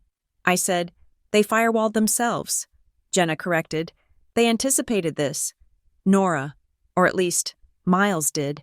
They built a trap door so that even if the truth comes out, the money is gone." I looked at the paper. Stewart Ridge Holdings. It sounded so permanent, so official. "They stole my life," I said quietly. "And then they used the time I bought them to hide the loot." A week later, I had visitors. I was not expecting them. I was expecting Jenna. Or maybe the chaplain. but when the guard opened the door to the visitation room, I saw them. Grant and Elaine Stewart. They looked older. My father's face was thinner, his skin hanging loosely around his jaw. My mother looked brittle, her hair sprayed into a helmet of perfection that seemed too large for her head. They sat on the other side of the glass. I picked up the phone. "Nora," my mother said. Her voice was tinny through the receiver. "You look thin. I am eating fine." I said, "Why are you here? We wanted to see you." My father said. He did not look at my eyes. He looked at my chin, my forehead, the collar of my jumpsuit, anywhere but the center. We heard about the motion. "Nora." I waited. "This lawyer, this public defender." My father continued. "She is filling your head with ideas. We know you are angry. Honey, we know it has been hard, but dragging this out, making it public, it is only going to hurt you more." "Hurt me how?" I asked. "I am already in prison." "Dad, it will hurt your future," my mother said. She leaned closer to the glass. "Listen, Nora, we have been talking. The store is doing better. The new structure, it is working. We have some liquidity now." "Liquidity," I repeated. "We want to help you," she said. "When you get out?" "We were thinking, you will need a fresh start. Maybe not in Cedar Ridge. Maybe somewhere nice. Florida or Arizona?" "We can set you up," Grant said. "An apartment, a car, a nice cushion, $50,000, maybe more." I stared at them. They were offering me a severance package. "If I drop the motion?" I asked. "If you stop this nonsense?"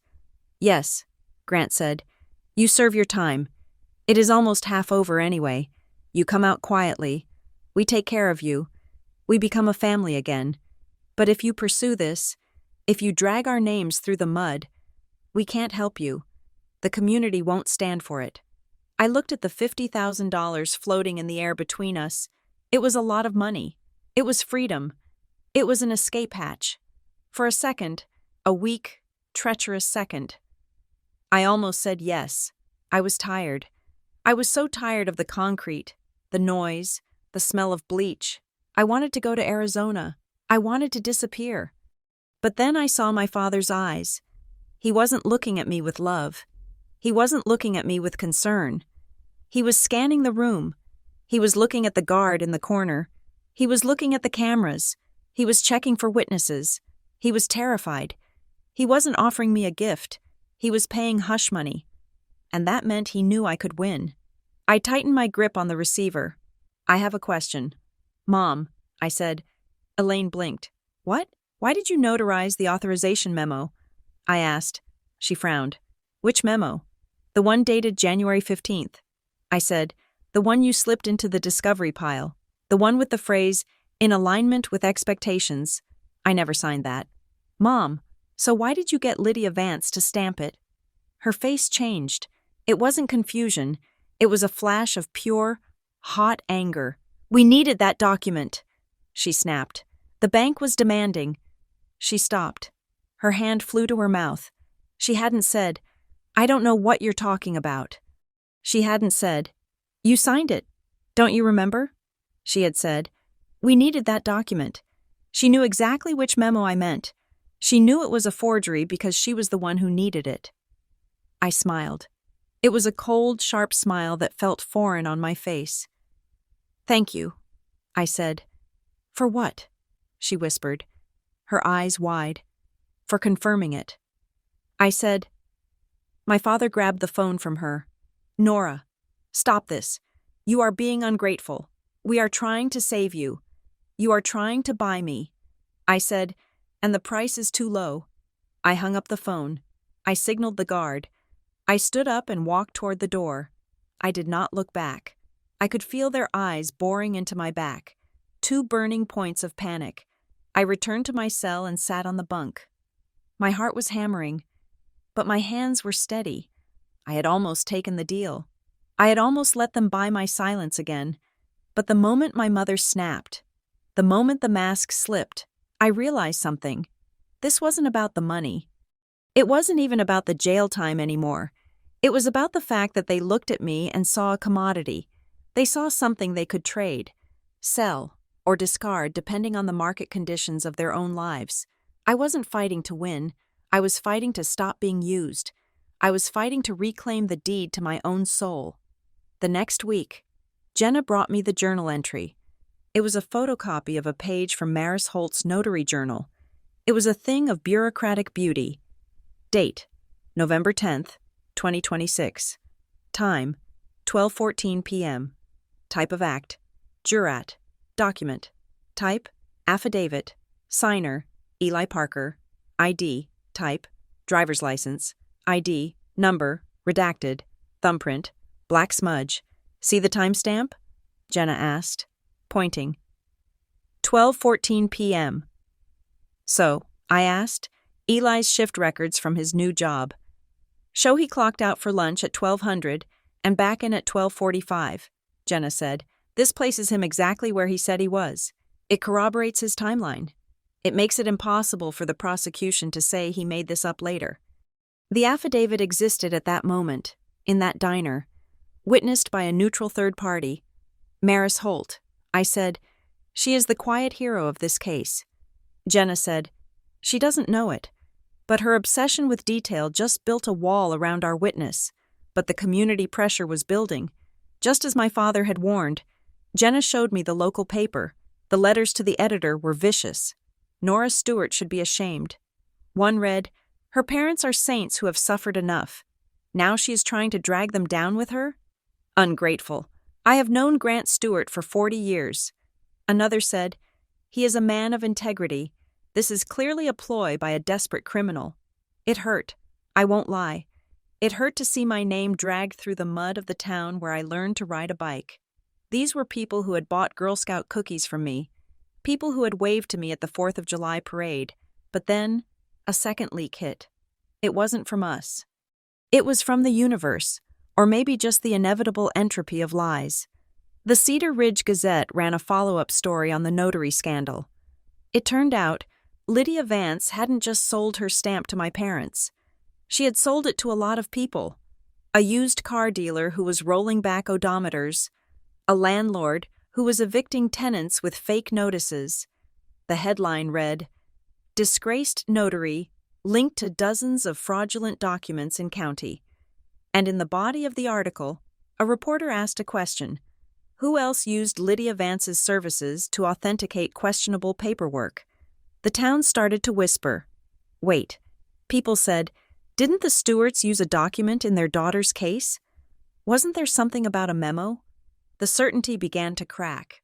Not much, just a hairline fracture, but it was enough. I lay in my bunk at night, staring at the ceiling. I should have felt triumphant. I had the affidavits. I had the journal entry. I had the Notary scandal breaking in my favor. But I didn't feel like a winner. I felt a profound, heavy grief. I realized that even if I won, even if the judge vacated my plea, even if the truth came out, I had lost. I had lost the illusion of family. I had lost the comforting lie that my parents were good people who had made a mistake. I had to accept the cold, hard reality that they were predators who had eaten their young to survive. I was grieving the death of the parents I thought I had. I remembered the ring my mother had given me, the family heirloom. I had given it to Jenna to put in the property locker. I couldn't bear to look at it. It wasn't a gift. It was a shackle. I wasn't fighting for vengeance. I realized vengeance is hot. Vengeance is passionate. This was colder. This was sanitation. I was fighting to clean the record. I was fighting to scrape my name off the ledger of their sins. I was fighting to stop being a container for their shame.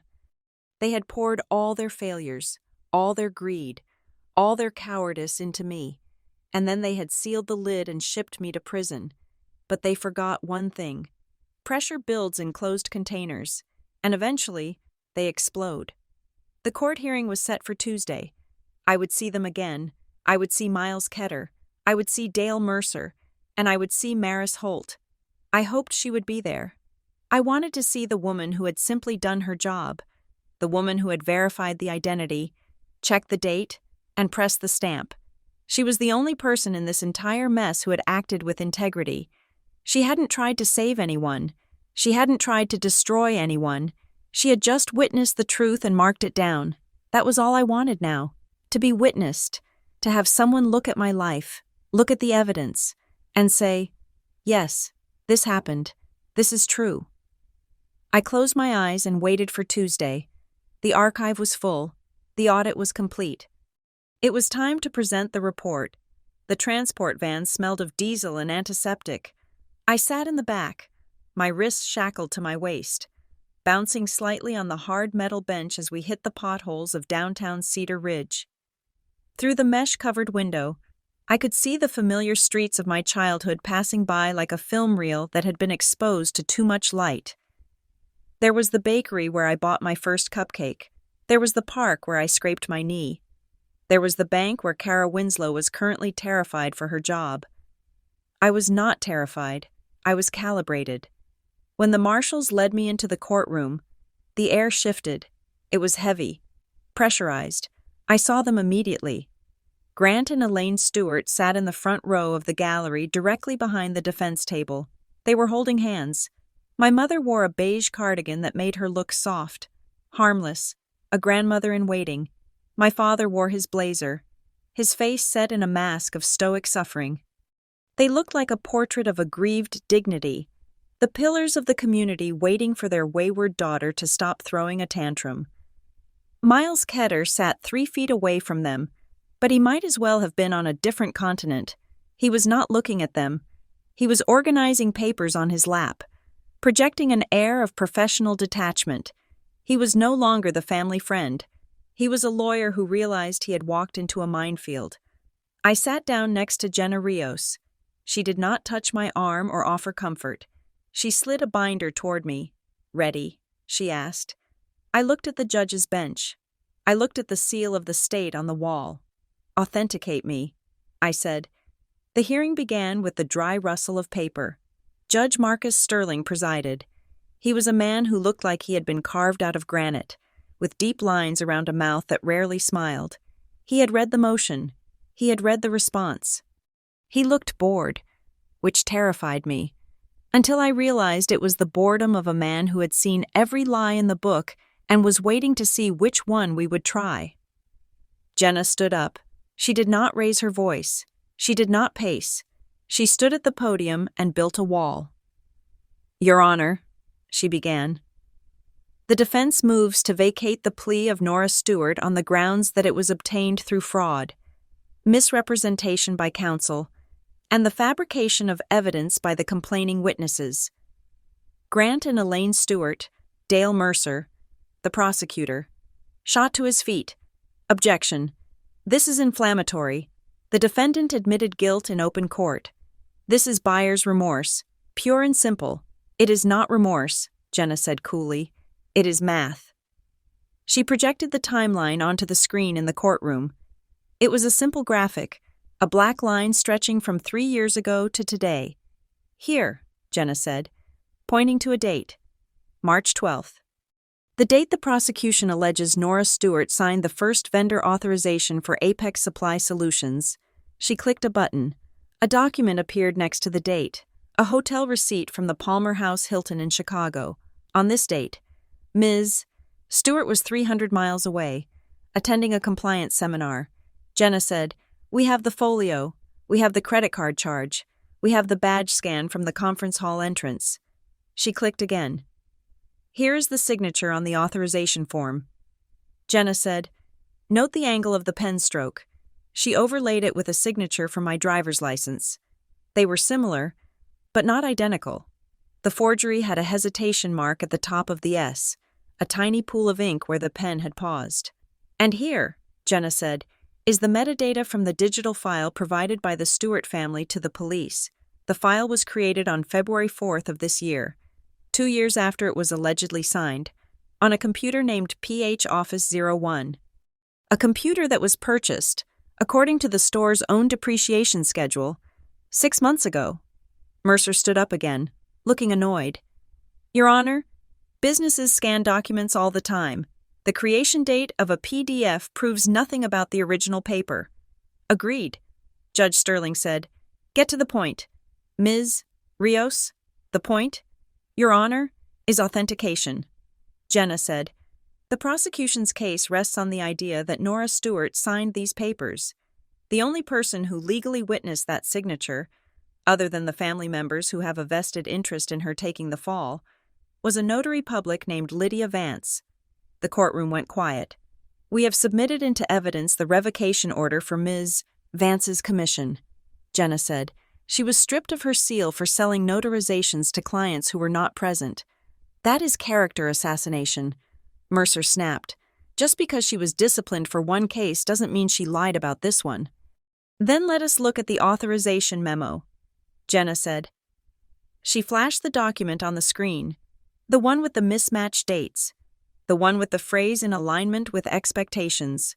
The text is dated January 15th, Jenna said.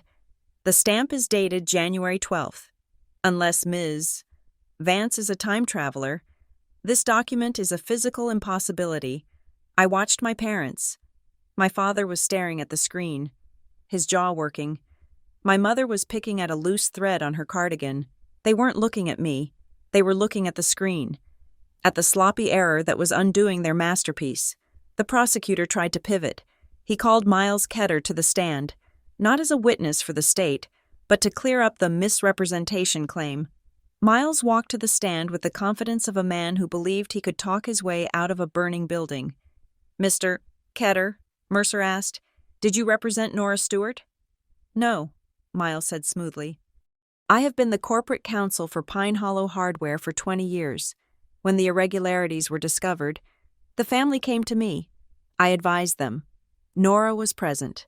Of course, I facilitated the conversation with the police to ensure a smooth surrender, but I made it clear, very clear, that I was looking out for the business. Nora understood that. She is a compliance professional. She knew what she was doing, so you did not pressure her to plead guilty? Mercer asked. Miles smiled a thin, patronizing smile. You cannot pressure Nora Stewart. She is a very strong-willed young woman. She chose to take responsibility to spare her parents the stress of an investigation. It was a noble gesture, a family decision. Jenna stood up for cross-examination. Mr. Ketter, she said, you say you didn't represent her. Did you ever tell her she was free to leave the initial police interview? I assumed she knew. Miles said, did you tell her that the 2 years in prison offer was the best she would get? I relayed the prosecutor's offer. Miles said, I was a messenger. Did you tell Grant Stewart, in the back office of the hardware store, to make sure she signs it, and that you would scare her enough? Miles didn't blink. Absolutely not. That is a fabrication. Jenna didn't push. She didn't have to. She just nodded and sat down. We call Maris Holt. Jenna said. The doors opened. Maris Holt walked in. She was wearing a gray raincoat over a gray suit. She carried a canvas tote bag. She walked to the stand, took the oath, and sat down. She looked like a librarian who had just caught someone dog-earing a page. State your name and occupation. Jenna said, Maris Holt. I am a mobile notary public and loan signing agent. Licensed in the state. Ms. Holt, do you recognize this document? Jenna handed her the affidavit of Eli Parker. I do, Maris said. She put on a pair of reading glasses. Can you describe the circumstances under which you notarized this? It was November 10th, Maris said. Her voice was flat, devoid of inflection. I met the signer, Mr. Parker, at the Bluebird Diner. I verified his identity via a valid driver's license. I administered the oath. He affirmed the contents were true. He signed the journal. I signed and sealed the certificate. Did he seem coerced? Jenna asked. He seemed nervous. Maris said, but he was lucid. He understood the act. Did he say anything to you? He asked if the stamp made it real. Maris said, and what did you say? I told him the stamp means that a witness exists, Maris said, and that witnesses are hard to erase. The courtroom was silent.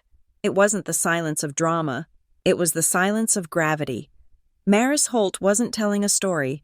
She was laying down a brick. Jenna handed her the second affidavit, Kara Winslow's, and this one, Jenna asked. Same procedure? Maris said. November 12th. Private residence. Signer was distressed but voluntary. Identity verified. Oath administered.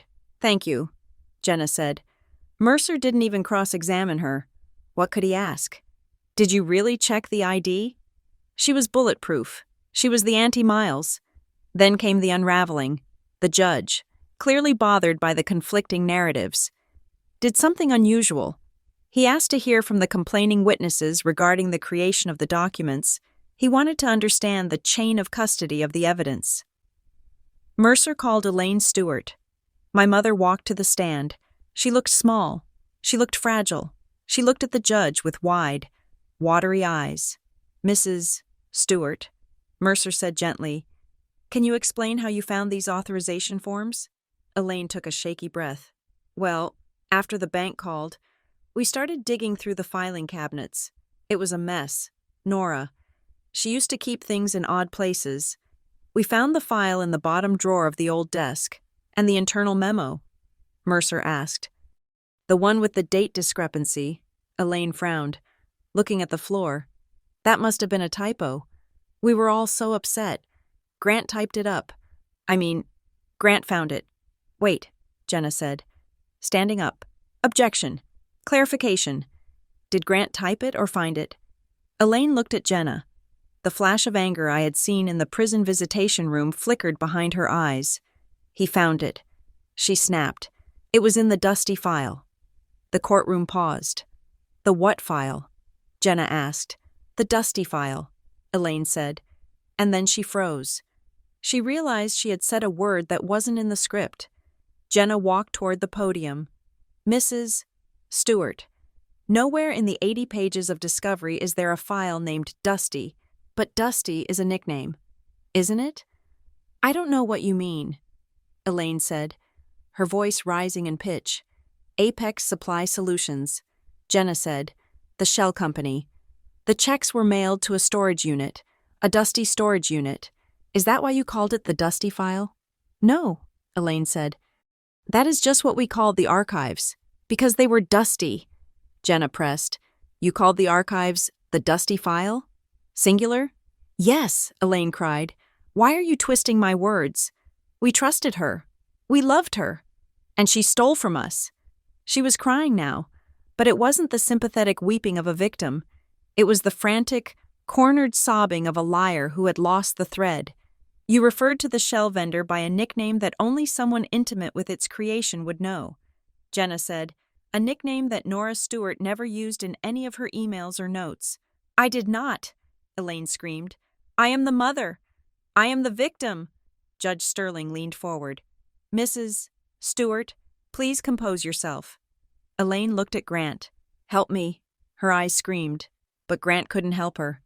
He was next. Grant Stewart took the stand like a man marching to the gallows. He was sweating. I could see the sheen on his forehead. Jenna didn't waste time. She held up the receipt Eli Parker had mentioned in his affidavit. Mr. Stewart, Jenna said, this is a receipt from Office Depot, dated 2 days before the police were called. It is for 3 cartridges of HP 55, a black toner, paid for in cash. So, Grant scoffed, we run an office. We buy ink. The HP 55A cartridge fits the LaserJet P3015, Jenna said. Do you own a LaserJet P3015? We used to, Grant said. We have old printers in the back. Jenna held up a photo from the police crime scene photos taken on the day of the raid. It showed the back office. This photo shows your current printer setup, Jenna said. A Canon image runner and a Brother laser. There is no HP LaserJet in this photo. It was in the closet, Grant said. We brought it out to print some backups. Backups of what? Jenna asked. Of the files, Grant shouted. The files Nora corrupted. So you bought ink for a printer you keep in a closet to print backups of files that you supposedly already had hard copies of in the Dusty file? Grant opened his mouth, then closed it. The lie was too heavy. It was collapsing under its own weight. We needed to organize them, he stammered. For the police. We wanted it to be neat. Neat, Jenna repeated. Like the curated packet you handed to Detective Miller? Grant glared at her. Look, I don't know about dates and toners. I know my daughter confessed. She signed the plea. She stood in this court and said she did it. Why isn't that enough for you? Because a confession obtained through a fraud upon the court is not a confession. Mr. Stewart, Jenna said, it is a hostage video. Grant looked at me then. For the first time all day, he looked me in the eyes. I saw the hatred there. Pure, unadulterated hatred. Not because I had stolen from him. I hadn't. But because I had broken the rule. I had refused to be the vessel for his sins. I looked back at him. I didn't blink. I didn't look away. I let him see that the daughter he thought he owned was gone. The judge called a recess. He summoned the attorneys to his chambers. I sat alone at the defense table. The bailiff stood behind me. My parents did not leave the courtroom. They sat in the front row, whispering to each other. They looked smaller now. The united front was cracking. My mother was weeping into a tissue, but my father wasn't comforting her. He was staring at the floor, his foot tapping a frantic rhythm. 10 minutes later, Jenna came back. She looked pale. What happened? I asked. She sat down and leaned close. Sterling is furious. She said, he believes there was fraud. The notary issue is undeniable. And your parents? Well, they imploded. He is going to order a formal inquiry into the plea process. That is good. I said, that is what we wanted. Yes, Jenna said, but there is a catch. She took a breath. If he vacates the plea, Nora, the conviction is wiped. You are no longer a felon, but the charges remain. The state goes back to square one, and Mercer is angry. He told the judge in chambers that if the plea is vacated, he will seek a new indictment, and he won't offer a deal this time. He will take it to trial. I stared at her. If you lose at trial, Jenna said, with the amount of money involved and the mandatory minimums, you could be looking at 5 years, maybe 7. 7 years, I whispered. The judge wants you to know the risk. Jenna said, he is giving you a choice. Mercer offered a compromise in chambers. They modify the sentence to time served. You walk out of here today, but the felony fraud conviction stays on your record. You are free, but you are a felon forever, or you vacate the plea. We fight the new trial, and you risk 7 years. I looked at my hands. Time served. I could go home today. I could sleep in a bed without a thin mattress. I could eat real food, but I would be a felon. I would be the woman who stole from her parents. I would be the compliance officer who committed fraud. And my parents? They would get away with it. They would keep the narrative. Nora admitted it. We showed mercy. She did her time. I looked back at the gallery. My father was watching me. He saw Jenna whispering. He knew a deal was being discussed. He nodded at me, a slow, encouraging nod. Take the deal. Nora, be a good girl. Go away. I realized then that the system wasn't just cruel because it punished people. It was cruel because it forced survivors to gamble with their own lives just to prove they had been bitten.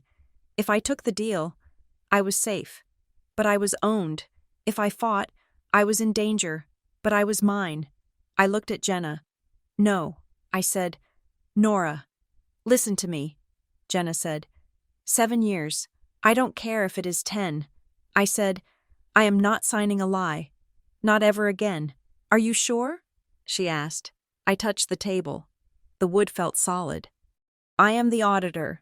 Jenna, the audit isn't done until the books balance. Jenna smiled. It was a fierce, sharp smile. Okay, she said. Let's go. Judge Sterling returned to the bench. The courtroom quieted. Ms. Rios, have you consulted with your client? I have, Your Honor. Does the defendant wish to accept the prosecution's offer of sentence modification? No, Your Honor, Jenna said. Ms. Stewart rejects the offer. She maintains her innocence. She requests that the plea be vacated and demands a trial by jury. A murmur went through the room. Mercer threw his pen down on the table. My mother gasped audibly. Judge Sterling looked at me. Ms. Stewart, please stand. I stood up. My legs felt heavy, but my spine felt like a steel rod. You understand the risk. The judge said, "If I grant this motion, we are scrubbing the record. You are back at the beginning, if you are convicted. I cannot consider the previous plea negotiations. I understand, Your Honor." The judge looked at the affidavits on his desk. He looked at the notary journal copy. He looked at my parents. "It is the opinion of this court," Judge Sterling said, his voice resonating in the quiet room, "that the integrity of the judicial process relies on the sanctity of the documents submitted to it. When the paper lies, the court is blind." He picked up his gavel. "The evidence presented suggests a systemic failure in the authentication of the documents used to secure this plea. The affidavits of Mr. Parker and Mrs. Winslow, corroborated by the journal of Mrs. Holt, cast significant doubt on the voluntariness of the defendant's confession." He brought the gavel down. "Motion to vacate judgment and withdraw plea is granted. The conviction is set aside. The defendant is remanded to the custody of the marshals pending a bail hearing for the new trial." My mother screamed. It was a short, sharp sound. "No." Grant stood up. "You can't do this." She admitted it. "Sit down. Mr. Stewart?" The bailiff barked. I didn't look at the judge. I didn't look at Jenna. I turned around. I looked directly at my parents. They were standing there, their faces twisted in shock and rage. They looked ugly. They looked terrified. I looked at my father, the man who had rehearsed my confession, the man who had bought the ink. I looked at my mother, the woman who had nicknamed a shell company Dusty, and then cried about betrayal. I didn't feel anger. I didn't feel the heat of revenge. I felt a profound, icy calm. "Grant," I said. He stopped shouting. He looked at me, startled that I had used his first name. "I am going to subpoena the bank records for Stewart Ridge Holdings," I said. My voice was not loud, but in the silence of the courtroom, it carried, "I am going to subpoena the inventory logs. I am going to subpoena the email servers." "Nora, don't," he whispered. "I am not your daughter anymore." I said, "I am the plaintiff, and I will not sign anything, ever again, without my own witness, my own counsel, and my own record." I held his gaze until he looked away. He looked at the floor, defeated by the absolute certainty in my voice. "Marshals, take the defendant into custody," the judge said. The marshal stepped forward and took my arm. "Let's go." "Stewart," he said. I turned and walked toward the holding cell door. The shackles jingled around my waist. It should have been a sound of captivity, but as I walked past the stunned faces of the gallery, past the pale face of Miles Ketter, past the trembling forms of my parents, it didn't sound like captivity. It sounded like keys. I was going back to a cell, but for the first time in 2 years, I was free. Thank you so much for listening to 2 Years in Prison Won't Kill You. I hope this story kept you on the edge of your seat and made you think about the power of truth and the weight of a signature. I would love to know where you are listening from. Please leave a comment below with your city or country. It is always amazing to see how far these stories travel. If you enjoyed this series and want to hear more realistic, high-stakes drama about justice and betrayal, please make sure to subscribe to the Revenge Stories channel. I have many more stories to tell, and I don't want you to miss a single chapter. What did you think of Nora's decision at the end? Would you have taken the deal to go home, or would you have risked everything to clear your name? Share your thoughts in the comments in English. I read every single one. Until next time, keep your records clean.